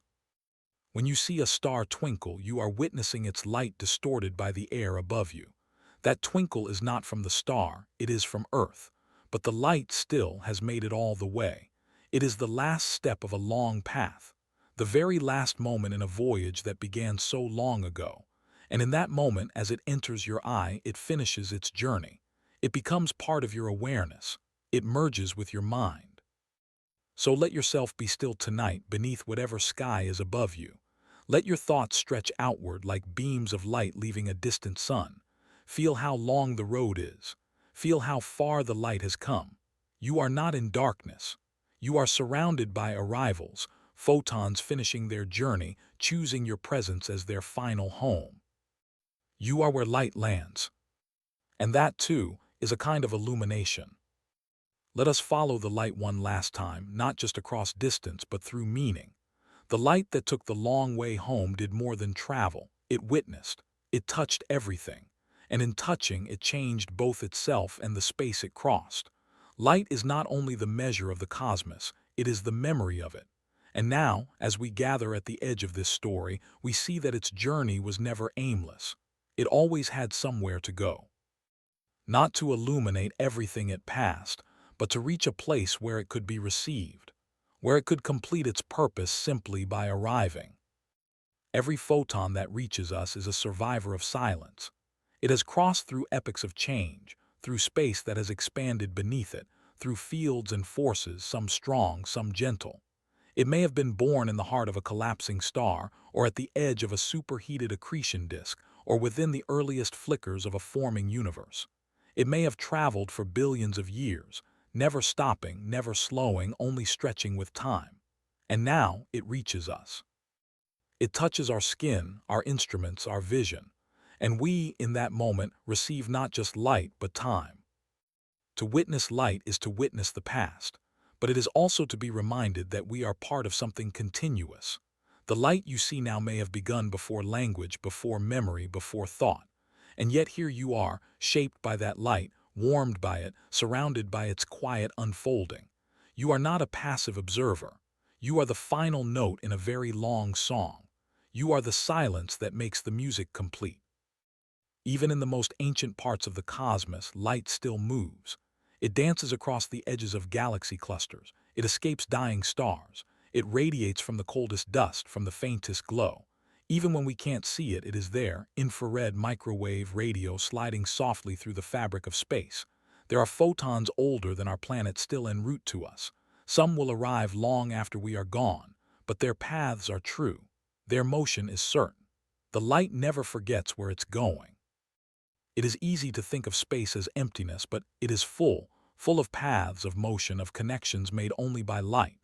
Photons pass each other, cross each other's trails, speak in silent languages. In their movement, they carry clues about everything they've encountered. The way a photon bends, the way it shifts in frequency, the way it scatters, it's all a kind of record. And when we learn to read that record, we read the story of everything. There is wonder in how effortlessly light becomes part of us. The colors we see, the warmth we feel, the images we cherish, they all begin as light. Our eyes are tuned to a narrow slice of the electromagnetic spectrum, and yet from that narrowness emerges a full, vivid world. We shape meaning from color. We feel emotion in brightness and shadow. And all of it begins as particles with no mass, carrying energy from long ago, giving shape to now. And it's not only stars that send light. We send it too. Every signal from Earth, radio, microwave, laser continues outward. Not fast enough to reach other civilizations quickly, but steady. Our broadcasts, our beacons, our scientific messages, they all travel. Somewhere, perhaps, our oldest broadcasts are brushing past some distant planet. Perhaps our voice, our music, our questions are already out there, still traveling, still on their way home. If someone far away looks toward Earth with the right instruments, they will see us not as we are, but as we were. Just as we look into the past with every deep space telescope, they will too. The Earth they see may be young, covered in forests untouched by roads, or still forming its continents. The light we emit now may one day reach them, just as the ancient light of their world may someday reach us. Across the dark, the stars speak to each other through time. The light that took the long way home reminds us of something soft and permanent. Nothing that truly moves with purpose is ever lost. It may take eons, it may be bent, delayed, diffused, but if it continues, it arrives. And when it does, it becomes part of something new. A telescope records it. A child sees a star. A scientist measures a wavelength. A thought forms, and the journey becomes more than distance. It becomes meaning. And in the end, perhaps that is all light ever wanted, to be received. Not to change the world, but to remind it that everything is connected, that time flows outward, that silence is full of travel, and that we too are on a journey. We too are moving, not just through space, but through memory, through light, through each other's echoes. So tonight, let yourself imagine the light still coming, from stars you cannot see, from galaxies yet undiscovered, from moments long past. It does not rush. It does not demand, but it continues, patient, precise, eternal. And in its arrival, something opens, a window, a thought, a peace. You are the destination of ancient light. And in receiving it, you become part of its journey. Stillness is not the absence of motion. It is the presence of balance. It is the quiet held between movements, the breath between thoughts, the pause in a song where all the notes settle. And in the vastness of space, stillness takes on a shape, not empty, not frozen, but infinite in its softness. The universe, though full of swirling galaxies, expanding clouds, and racing light, is also full of stillness that stretches in all directions. It is not static. It simply moves too slowly to notice, or too symmetrically to disturb. In this stillness lies a shape so gentle we almost miss it, a pattern of calm so wide it cradles everything. Imagine floating far beyond any galaxy, past the stars, beyond the dust where the background radiation becomes your closest companion. Here, space becomes less crowded, the fabric flattens, gravity's grip loosens, the temperature falls to almost nothing. And yet even here, space does not end. It continues, smooth, almost featureless, but not empty. There are particles here, though few. There is light, though faint, and there is shape, though subtle. This is the cosmic stillness, not a place of nothing, but of balance, where forces nearly cancel, and energy spreads like a gentle sigh. The shape of infinite stillness can be found in the symmetry of the universe. On the largest scales, the cosmos appears uniform. No matter where you look, it looks the same. This is called isotropy, a kind of calm that surrounds us in every direction. The distribution of galaxies, the background radiation, the flow of time, they do not favor one side over another. It is as if the universe is suspended in quiet equilibrium, expanding not with chaos but with elegance. This sameness is not boring. It is beautiful. It is a canvas prepared for complexity. And within that vast canvas, shapes form, bubbles of gas, clusters of galaxies, threads of dark matter. But the space between these structures remains smooth, undisturbed. These are the cosmic voids, enormous regions with fewer galaxies, less matter, and more silence. Yet even in these empty-looking volumes there is stillness filled with subtle motion. Hydrogen drifts, gravity breathes, time unfolds. These regions are not failures of creation. They are the resting places of the universe. Places where energy has paused, where the echo of beginning still floats gently, undisturbed by noise. This stillness has a geometry. Space, according to Einstein, bends and curves depending on its contents. But when we step far enough away from stars and planets, from black holes and explosions, the curvature flattens. The universe at its widest is almost perfectly flat. This doesn't mean two-dimensional. It means that parallel lines stay parallel. That light travels in straight paths unless disturbed. It means the universe is open, expanding forever but without looping back on itself. A still expansion, a soft unfolding. Yet this geometry might be more complex than it appears. Some theories suggest the universe could be curved in higher dimensions, wrapped gently like a scroll, folded like silk in a breeze. These curves wouldn't be visible to us directly, but they could leave traces in the way galaxies move, in the slight anisotropies of the background radiation. The shape of stillness may not be flat like a table. It may be curved like a shell or twisted like a spiral staircase. And in that twisting, we may find the fingerprint of dimensions we do not yet understand. Stillness is also found in equilibrium, when forces balance so precisely that motion slows to a near halt. Stars find stillness in hydrostatic equilibrium, where the inward pull of gravity is matched by the outward push of radiation. Planets find stillness in orbits, where velocity and gravity hold each other in check. Even atoms find stillness, with electrons in probabilistic clouds, neither crashing inward nor flying away. This balance is not stagnation. It is a dynamic stillness, a harmony of forces. At the center of galaxies, supermassive black holes sit in silence. They do not move quickly. They do not flash or flicker. They wait quiet, anchoring the swirl of stars. Around them motion dances, but they themselves are still, not because they do nothing, but because they have done everything. They have become so massive, so complete, that no external force can push them. Their stillness is a kind of completion. And yet they are not dead. They shape, they hold, they remember. There is stillness in time, too, in the long lifespans of stars that burn steadily for billions of years, in the slow drift of continents on a planet's crust, in the orbits that repeat over epochs, and most softly in the tick of cosmic time, measured not in seconds but in the cooling of the background radiation, in the redshift of light, in the spread of galaxies. These are slow clocks, gentle rhythms, the heartbeat of stillness on a cosmic scale. Even in the quantum world, where particles flicker in and out of existence, there is stillness, vacuum energy, the lowest possible energy state. It is not empty, but it does not change unless disturbed. It is a sea of potential, a rest between pulses. And from this quiet, everything else arises. The stillness before creation, the silence before sound. In our lives, we often chase motion. We associate movement with progress, speed with success. But the universe tells a different story. It tells us that stillness is not lack, it is presence, it is structure. It is the foundation upon which all else moves. Without stillness, there would be no orbits, no galaxies, no light paths. Stillness allows motion to mean something. It defines the frame.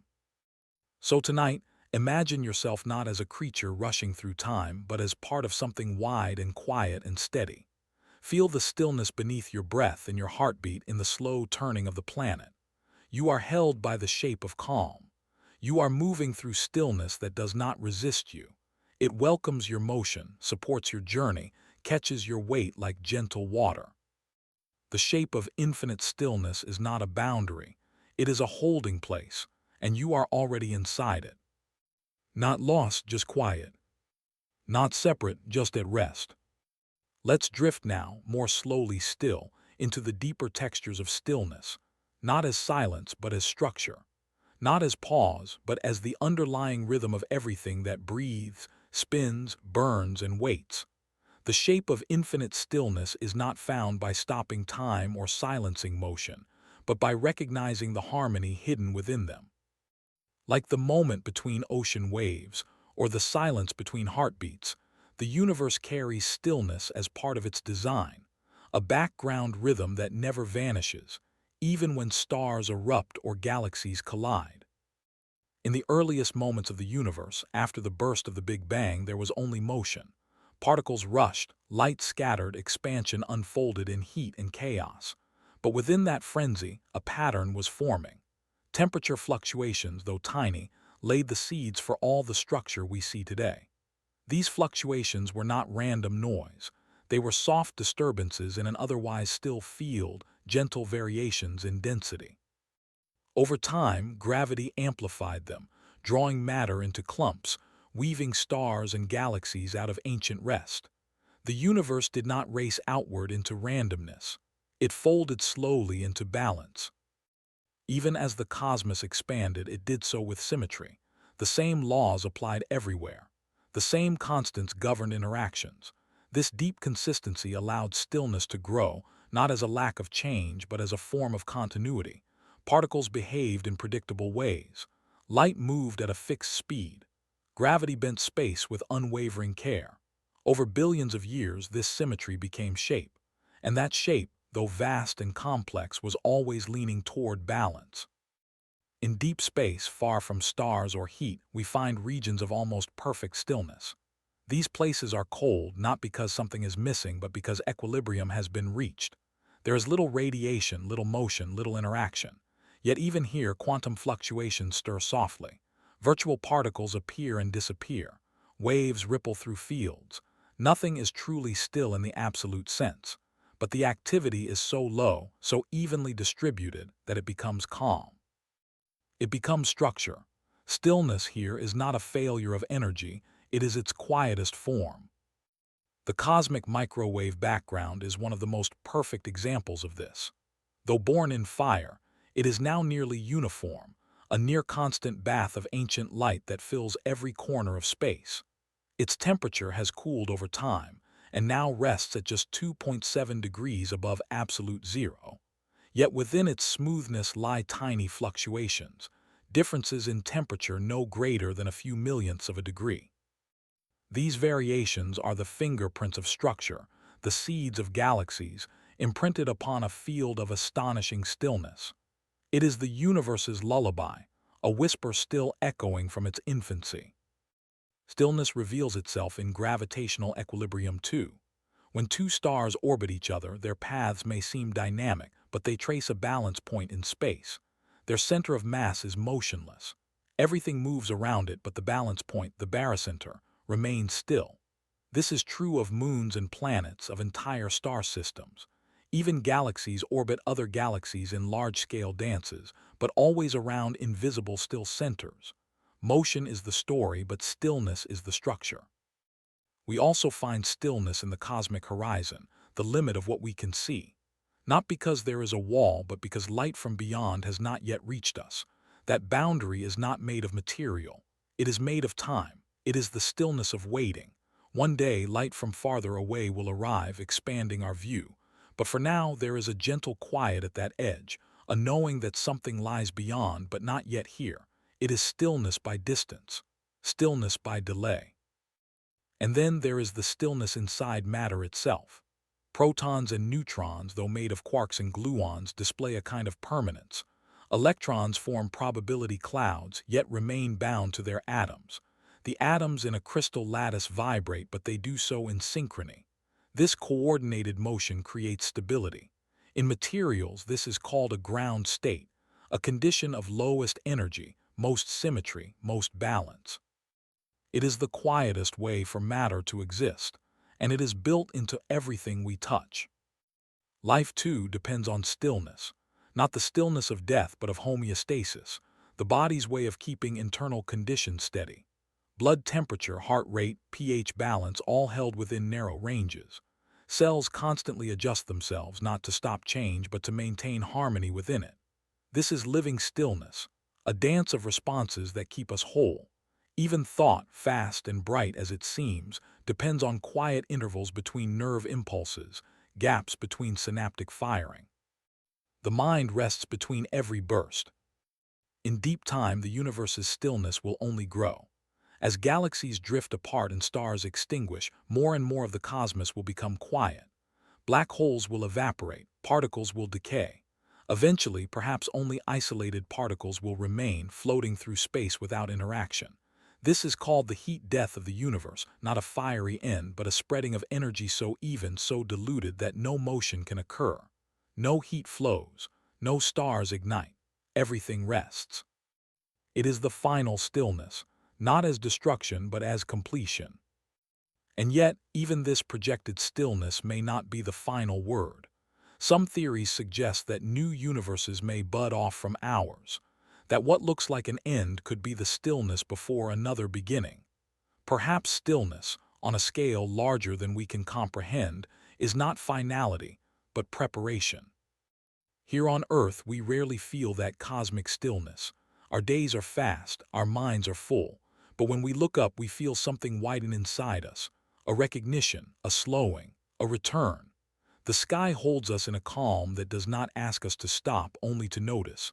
And in that noticing, we are comforted, not by answers but by patterns, not by endings but by the endless return to balance. You do not need to leave Earth to feel the shape of infinite stillness.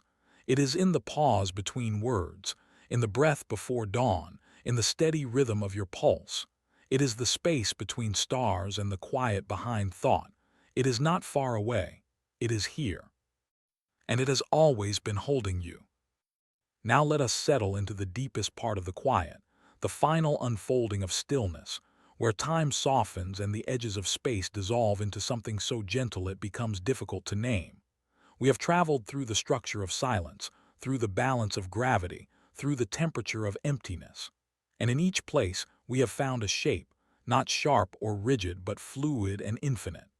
The shape of infinite stillness is not something we see with the eyes. It is something we feel in the chest, in the long pause before thought resumes, in the way the universe seems to wait. The future of space is written in calm. The stars will fade one by one, not in drama but in slowness. Red dwarfs, the most enduring stars, will outlive the rest, burning dimly for trillions of years. When they finally darken, the cosmos will not fall silent. It will simply become quieter. No more supernovae, no more bright collisions. Only the hush of inert matter floating apart. The distances between galaxies will grow, and the sky will empty of familiar light. But this, too, is not loss. It is a transition, a shift into a wider kind of peace. Even black holes, the densest and most mysterious objects we know, will eventually dissolve. Through Hawking radiation, they will slowly leak away their mass, radiating faintly for inconceivably long periods until they vanish entirely. This process is not loud. It is not violent. It is evaporation on the grandest scale, cosmic stillness releasing its final breath. And what remains? Not nothingness. A sea of particles and energy, perfectly spread, perfectly quiet. A stillness not empty, but complete. This possible future, the heat death, is not tragic. It is a universe at rest. It is all things reaching equilibrium, all gradients resolved, all flows balanced. It is the same kind of stillness we find in a lake with no wind or in the moment between two heartbeats, except this one stretches across eternity. We cannot live in that world, but we can imagine it. And in imagining, we learn something tender, that all things move towards stillness, not to vanish, but to return to simplicity. And yet, even in the face of such stillness, new beginnings may flicker. Some theories suggest that quantum fluctuations in this calm could spark new universes, that the vast stillness of one cosmos becomes the fertile soil for the birth of another, that the calm is not final but fertile. Perhaps this is what lies beyond the cosmic horizon, not just more of the same, but different stillnesses, different shapes of silence, waiting to unfold. There is poetry in that thought, that the universe might breathe not once but forever, that after each long exhale into rest, a new inhale begins, a new unfolding, a new dance of light and matter, a new shape built on the same quiet. And we, though small, are part of that breathing.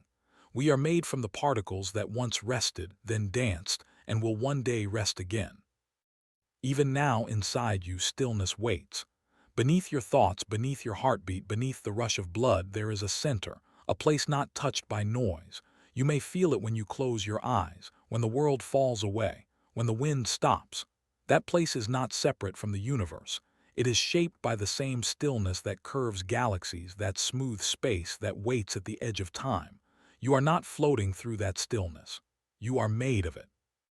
And so, perhaps the most peaceful truth is this: stillness is not something we must reach. It is something we return to. Between every word you speak, stillness waits. Between every choice you make, it listens. You do not need to seek it in stars or equations. It is already here. It has always been here. The shape of infinite stillness is not an answer. It is a feeling. It is the soft curve of a galaxy unspooling in the dark. It is the pause between pulses of a dying star.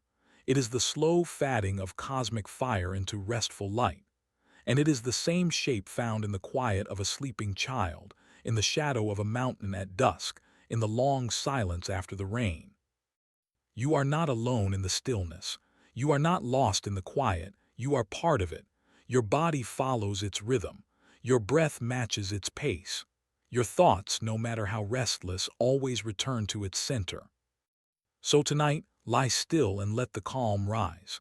Let it wrap around your mind like a blanket. Let the universe fold its vast arms around you, not with answers but with presence. Let every distant star, every dark expanse, every drifting particle remind you that stillness is not the end. It is the home everything eventually returns to. And you are already there. There is a place in the imagination where the stars begin to thin, where the familiar constellations no longer hold their patterns, and the sky becomes darker than we've ever known. It is not a place you can point to on a map or reach with a telescope. It is an idea, a threshold, the edge where starlight grows faint and distance stretches beyond reckoning. Beyond that place we drift, not toward chaos, but into the quiet beyond the last star. And though the journey seems lonely, it is not a journey into emptiness. It is a journey into space that holds its breath, into a silence so vast it feels almost warm. Imagine drifting away from the Milky Way. At first, the stars are thick around you, billions of suns dancing in spiral arms, clustered in glowing clouds, their light overlapping like city lights seen from the sky. But as you move farther out, they grow sparse. Stars no longer dominate the view. You begin to see the shape of the galaxy, its spiral slowly flattening behind you, a glowing disk surrounded by darkness. Even farther still, the stars fall away one by one, like lanterns vanishing in mist, until you are surrounded by darkness so deep it becomes its own kind of light. Here between galaxies lies intergalactic space. It is not truly empty, no part of the universe is, but it is nearly so. The density of matter here is measured in atoms per cubic meter, thinner than any vacuum we can make on Earth. Yet even in this darkness there is presence. There are rogue planets cast adrift without suns. There are faint clouds of gas, slowly moving, shaped by ancient explosions. And most of all, there is light still passing through, light that has traveled for billions of years, carrying stories from galaxies long past. To drift beyond the last star is not to leave the universe. It is to enter its quietest rooms, rooms where gravity stretches thin, where time slows in its unfolding, where the heat of creation has cooled to a whisper. The cosmic microwave background still flows through this place, a soft, cold radiation left from the dawn of everything. It touches your skin like a memory. It tells you that even here, where no stars shine, you are inside the story.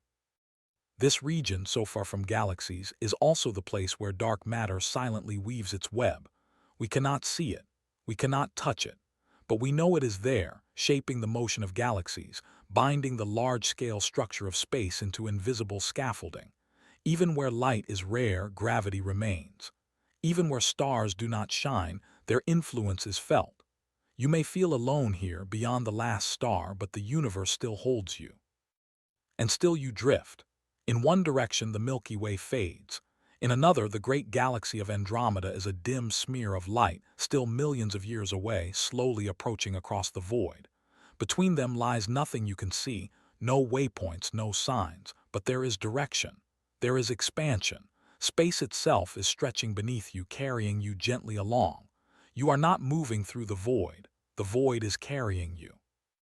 Eventually, even galaxies become rare. The deep field images from telescopes like Hubble and James Webb show us what lies in that vast distance, ancient galaxies seen as they were near the beginning of time. Some of their light has taken nearly the age of the universe to reach us. Others are already gone, having burned through their stars and faded into silence. Yet their light is still in motion. Their last breath still travels. And in this way, you realize something beautiful. No star ever truly disappears. It only becomes part of the journey. In this farthest space, we see the universe not as a collection of things, but as a whole, a single expanding sea of matter and light and time. It is not divided by borders, only by distances. And distance in space is not an obstacle. It is a measure of time, of patience, of light's devotion. The photons passing you in this void have crossed the universe without ever stopping.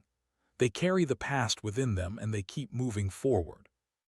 You may begin to wonder if there is an edge, if there is a final boundary, a last particle, a farthest point beyond which there is truly nothing. But the farther you go, the more you understand that the universe does not end. It fades. It becomes fainter, softer, more subtle. Even the background radiation, the oldest light of all, is still everywhere.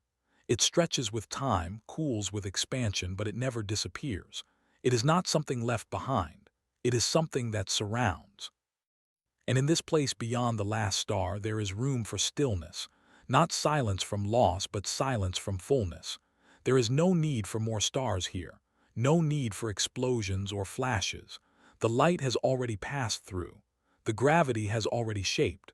What remains is peace, not absence, but completion.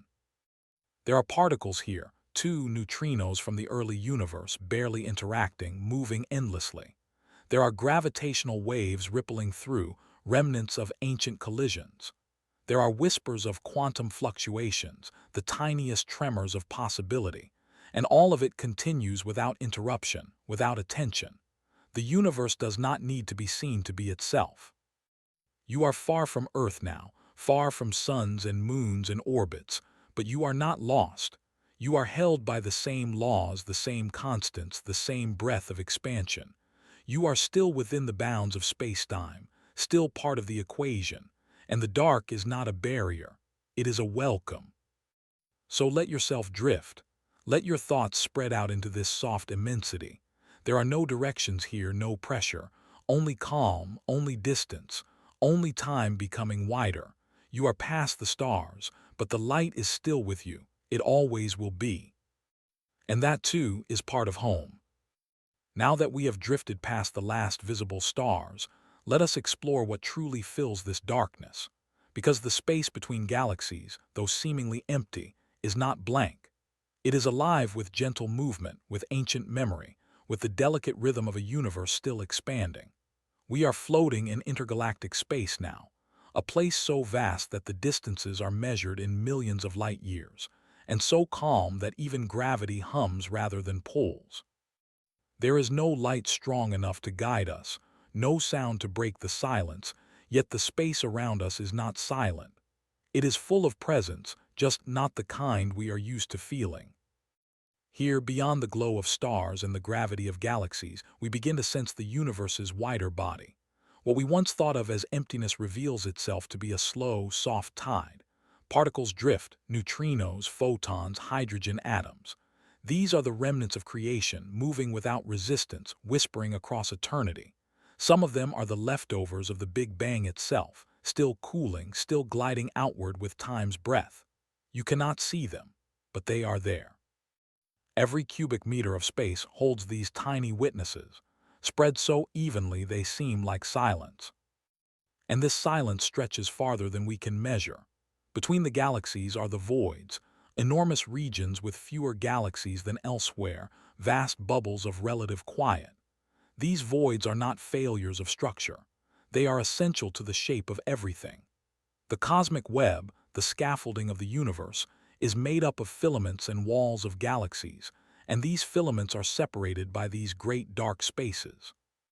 It is in this contrast, between dense and empty, between light and shadow, that structure is born.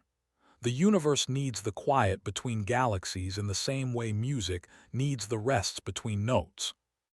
Yet even in these voids the universe moves. Dark energy, that mysterious force driving the acceleration of the cosmos, stretches everything outward. Galaxies recede from one another faster and faster, and in this acceleration there is stillness of a different kind, a stillness born not from stopping but from smoothness. The expansion is so uniform, so consistent, that from any point in space, the view would be much the same. This symmetry is a kind of cosmic calm. No matter where you are, the universe appears to recede evenly in all directions. It is not chaos, it is graceful motion. And the farther you drift, the more time begins to take on a different shape. In the emptiness between galaxies, with gravity so weak and matter so thin, time stretches out. Process is slow. A single second here in the middle of a cosmic void feels no different to you, but the surrounding space ages gently, smoothly, without hurry. In these places, stars are rare, but possibilities are not. A rogue planet may wander by, ejected from a forgotten system, cold but whole. A photon from a distant quasar might pass you, its energy softened by billions of years of travel. Even in isolation, the universe continues to offer moments. There is another kind of light here too, not from stars, but from the structure of space itself. The intergalactic medium is filled with extremely faint radiation, ultraviolet and X-rays emitted by ancient quasars, absorbed and re-emitted by wisps of hydrogen gas. These emissions form a background glow, a tapestry of the farthest reaches of heat and light, invisible to the eye, but visible to the instruments that listen more patiently than we ever could. They are the language of lonely places. And even here, where starlight no longer defines your surroundings, gravitational waves still ripple through. These waves, sent from distant collisions of black holes and neutron stars, pass unnoticed through everything. They do not fade in the way light does. They do not scatter or dim. They stretch space itself as they go, subtly and silently. Their passage is a message not in light but in shape.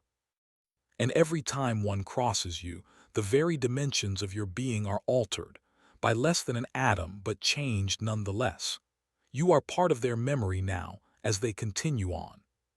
Sometimes even the most isolated patches of space are touched by what we call relics, remnants of galaxies shredded by gravitational tides, streams of stars, faint and diffuse, drifting through nothing. These are the ghosts of cosmic history, their structure barely held together, their light almost gone, and yet they are still moving, still part of the dance, still woven into the vast, invisible net that connects all things. And in this space beyond the last star, you come to understand that darkness is not the opposite of light. It is what light moves through. It is the medium, not the enemy. Darkness is what allows brightness to matter. It holds light, shapes it, gives it space to speak. Without the dark, there would be no stars. Without the stillness, there would be no story. So here you are, drifting in a sea with no shores. There is no direction anymore, no up or down, only distance, only perspective. The idea of far becomes meaningless. Time stretches behind and ahead of you, and space curves so gently you cannot feel it. But you are not lost. You are not gone. You are simply part of the stillest place the universe has to offer. And even now, even here, you are touched by everything that has ever happened. The photon from a dying star, the tremble of a quasar, the shadow of a galaxy long collapsed. They pass through you like wind through leaves, leaving no trace but quiet. And in that quiet, you realize something small and soft and beautiful. You have never been outside the universe. You have only been farther in. So let the silence carry you. Let the absence of stars become your sky. Let the soft pulse of time stretch around you like water. You do not need a destination. You do not need a signal. You are still inside the story. And the story is still unfolding, softly, slowly, even here. Let us remain here a little longer beyond the last star, and let this place speak not through sound but through presence. We are in a region where the universe is stretched thin, where light has traveled far beyond its source, and where motion slows to the point of stillness. But this is not isolation.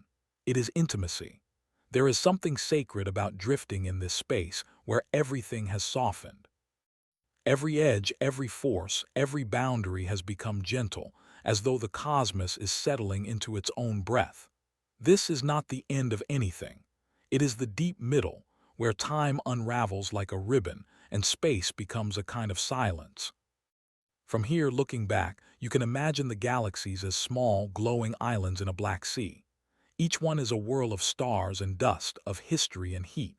But from this distance, they no longer look crowded. They are spaced apart like thoughts in a calm mind. They shine faintly now, their colors diluted by the expanding space between you. And yet they still reach you. Their light, though stretched thin, carries the memory of formation, of structure, of birth and collapse. It tells you that the universe was once hot and full, and now it is wide and whispering. Ahead of you there is only more of the same. The fabric of space continues without feature. No new galaxies appear. No starlight breaks through. This is the domain of the unformed, the quiet ocean of dark matter and drifting energy.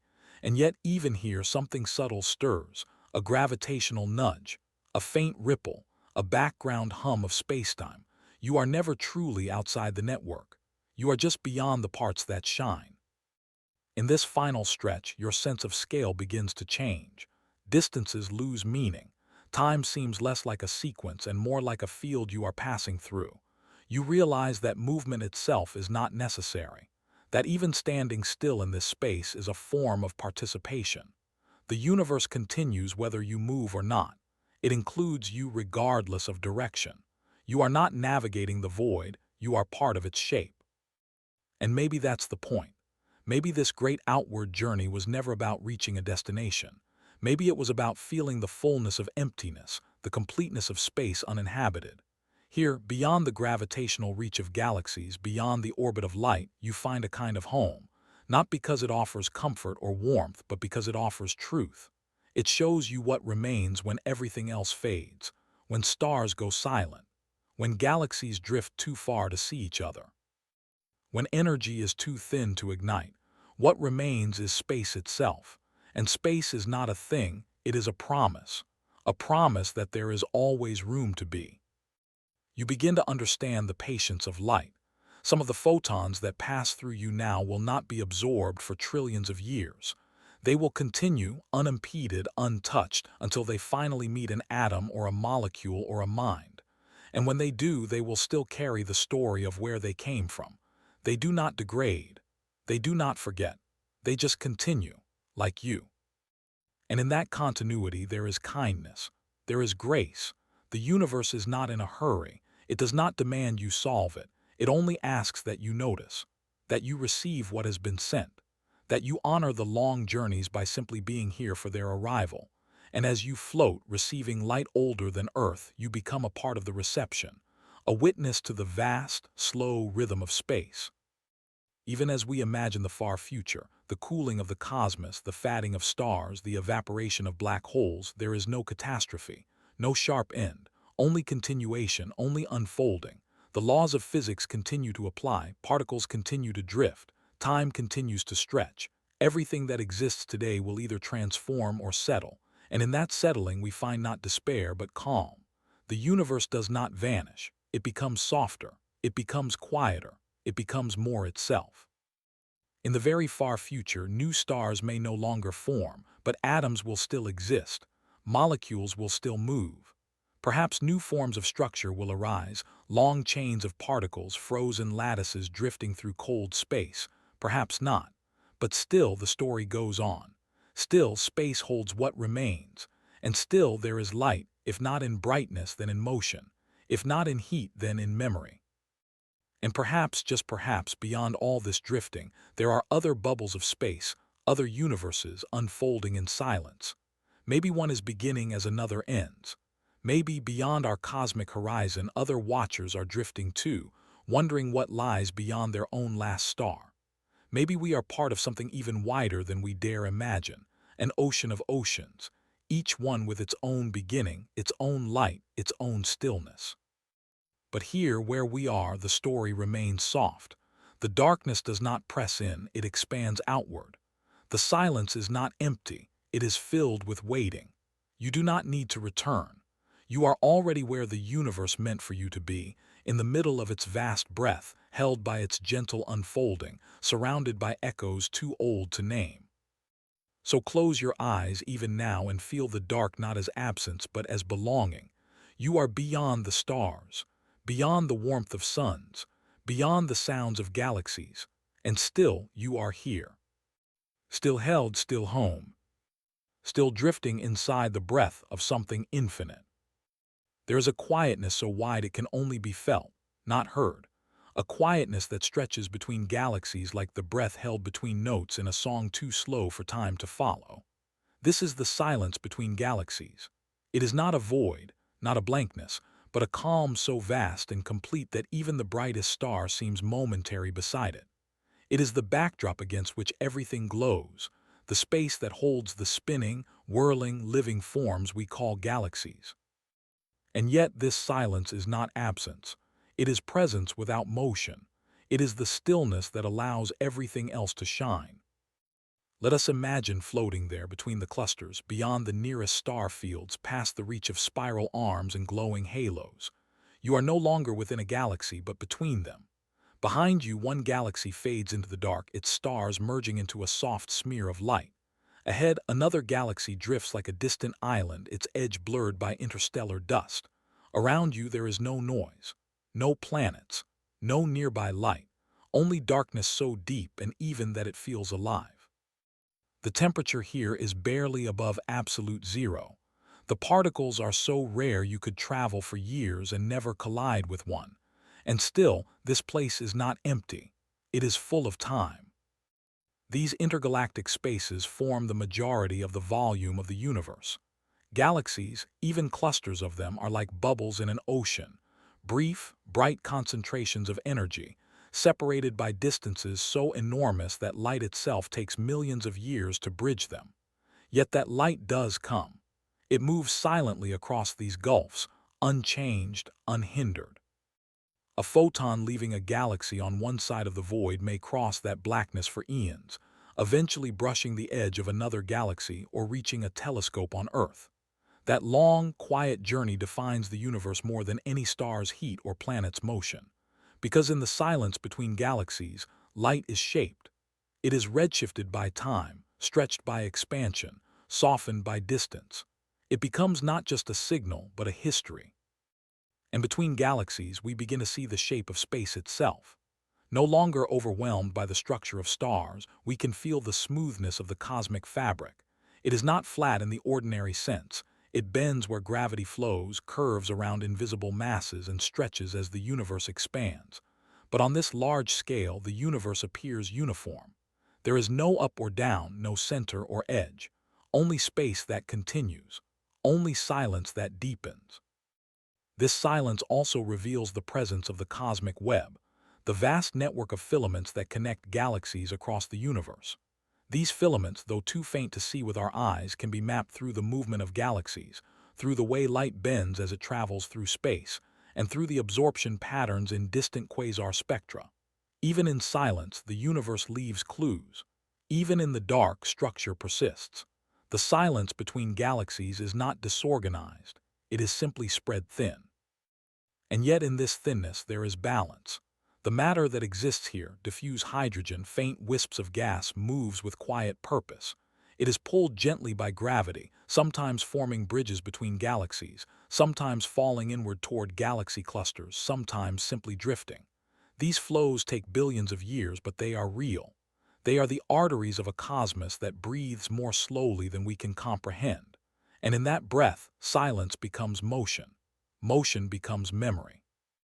Beyond this, we find the intergalactic medium, a soup of ionized particles that fills the space between galaxies.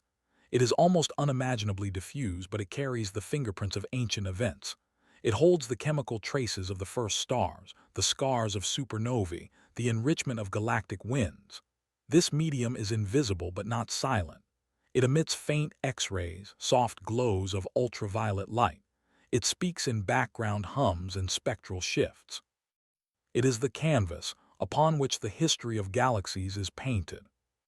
Even now, massive black holes at the centers of galaxies influence the silence between them. Their jets of energy can stretch across thousands of light years, heating the gas in their path, altering the flow of matter across the void. These interactions are not loud in the way we know sound, but they leave marks, ripples, gaps, patterns of temperature and density. The silence, again, is not empty. It is simply slow. As we drift here, we notice that the silence allows for reflection.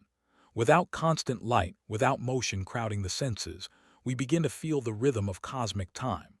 Stars are born, live, and die in the span of a breath compared to this expanse. Galaxies collide and merge, but between those moments, they drift apart again, slowly, smoothly. This silence is the space between those events. It is the grace note that allows the song of the universe to breathe. Perhaps the most surprising part of this silence is that it gives us perspective. From within a galaxy, we are surrounded by noise, radiation, gravity, dust, heat. But from here we see galaxies as single points, small and delicate. We realize they are not the universe, they are parts of it. Bright moments in a vast and quiet field. And that field, that silence, is just as important. It is what lets the light travel. It is what gives contrast to creation. So as you float here, beyond the pull of any sun, beyond the glow of any nebula, take a moment to feel what the silence is telling you. It is not asking you to stop. It is not asking you to retreat. It is simply offering room. Room for thought. Room for drift. Room for understanding that does not need to arrive in a flash but can settle over time like stardust on skin. The silence between galaxies is not where the story ends. It is where the story breathes. It is where the light passes. It is where the next thought begins. The silence between galaxies is not a place we can visit, but it is a space we can understand, slowly, gently, with patience. And as we continue to drift in that quiet, we begin to see it not just as distance, but as connection. It is the thread that links all the islands of stars. It is the space that allows galaxies to form, to move, to speak through light. This silence is a medium, not a void. And within it, the cosmos does something astonishing. It organizes itself, not through noise but through balance. Galaxies are not scattered randomly. They cluster in groups and superclusters, their positions shaped by dark matter, by primordial fluctuations, by ancient motion. But between these clusters lie the great cosmic voids, regions so large and empty that they seem to swallow thought. These voids are not errors. They are the lungs of the universe, the open spaces that let structure breathe. Within these voids, matter is rare but never gone. The silence is nearly complete but never total. There are atoms here. There is radiation. There is time unfolding, undisturbed by nearby gravity. And this unfolding is not passive. The universe continues to expand, and with that expansion, the silence grows deeper. Galaxies move away from one another. Their light stretches, their signals fade. The farther a galaxy is, the faster it seems to recede, not because it is moving through space, but because space itself is growing between us. This expansion is not loud. It makes no sound, but it changes everything. It turns the silence between galaxies into an instrument of time. Over billions of years, this expansion has softened the energy of the cosmos. The hot, dense plasma of the early universe has cooled into cold gas, into stars, into dust, into empty stretches of near-zero temperature.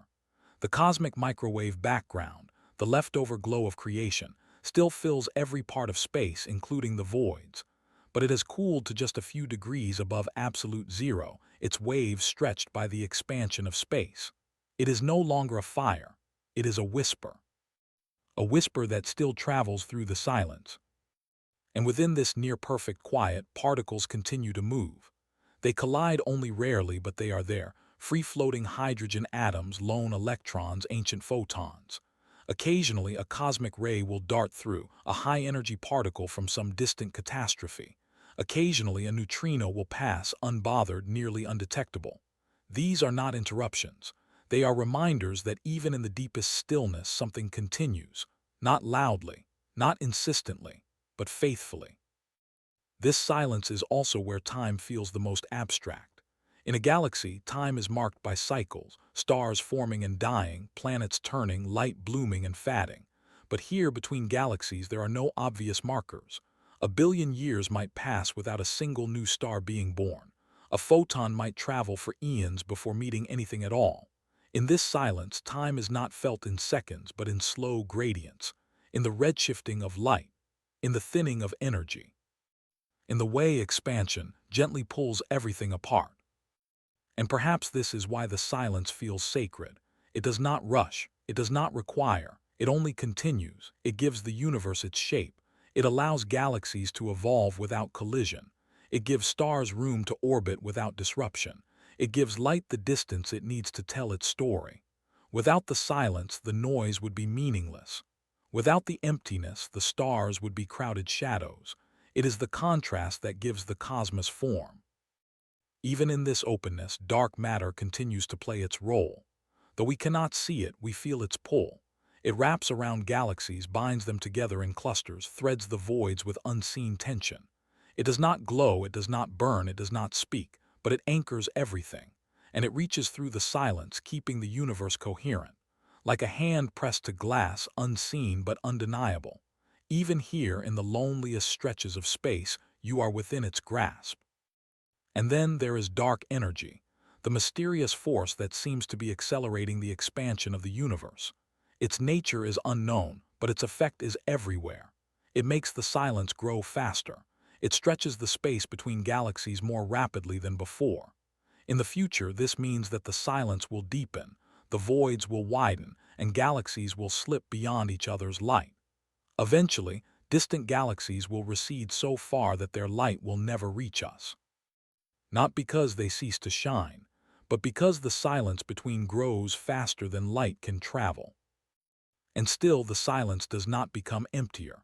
It becomes fuller in a new way, full of potential, full of what has already passed. Every point in the void holds the memory of light that once traveled through. Every particle carries a history. Every drifting photon is a message from a place that still exists, though we may never see it again. This is not a loss. It is a transformation. The silence becomes a vault, a record of all that was, preserved in expansion, carried by time. So as you drift farther and the galaxies dim behind you, you begin to feel something unexpected. Not loneliness, but awe, not absence, but connection.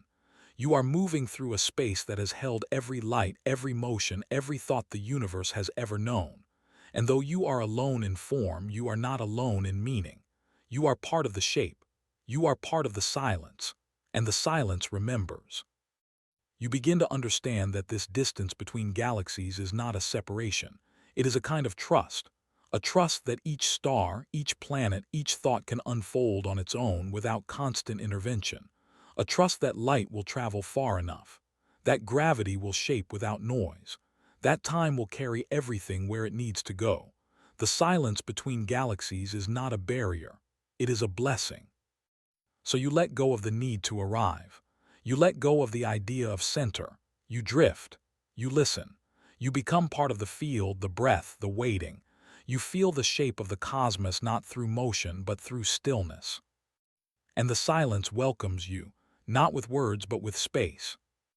Now, as we settle into the last stretch of this journey, the silence between galaxies becomes not just something we observe, but something we inhabit.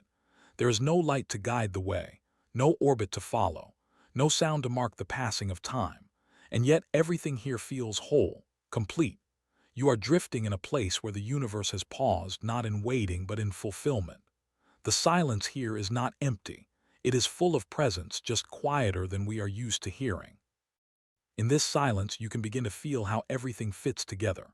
Every galaxy you once saw, every star that once pulsed, every nebula, every wave of radiation, they are all part of the same unfolding. But so is this space, the dark between, the long quiet. Without this, the rest would collapse into chaos. Without distance, no structure could hold. Without silence, no light could travel. And so this place, this gentle, endless space between, is as much a part of the cosmos as any sun. And what of the future? Galaxies will drift farther apart. Their light will grow fainter.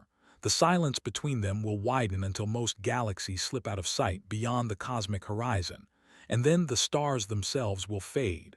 Black holes will slowly vanish. Matter will stretch thin. What remains will be this stillness. The silence will no longer be between galaxies, it will be all that's left. But that is not sadness. It is peace. It is a kind of perfection, a universe that has finished speaking and now simply rests.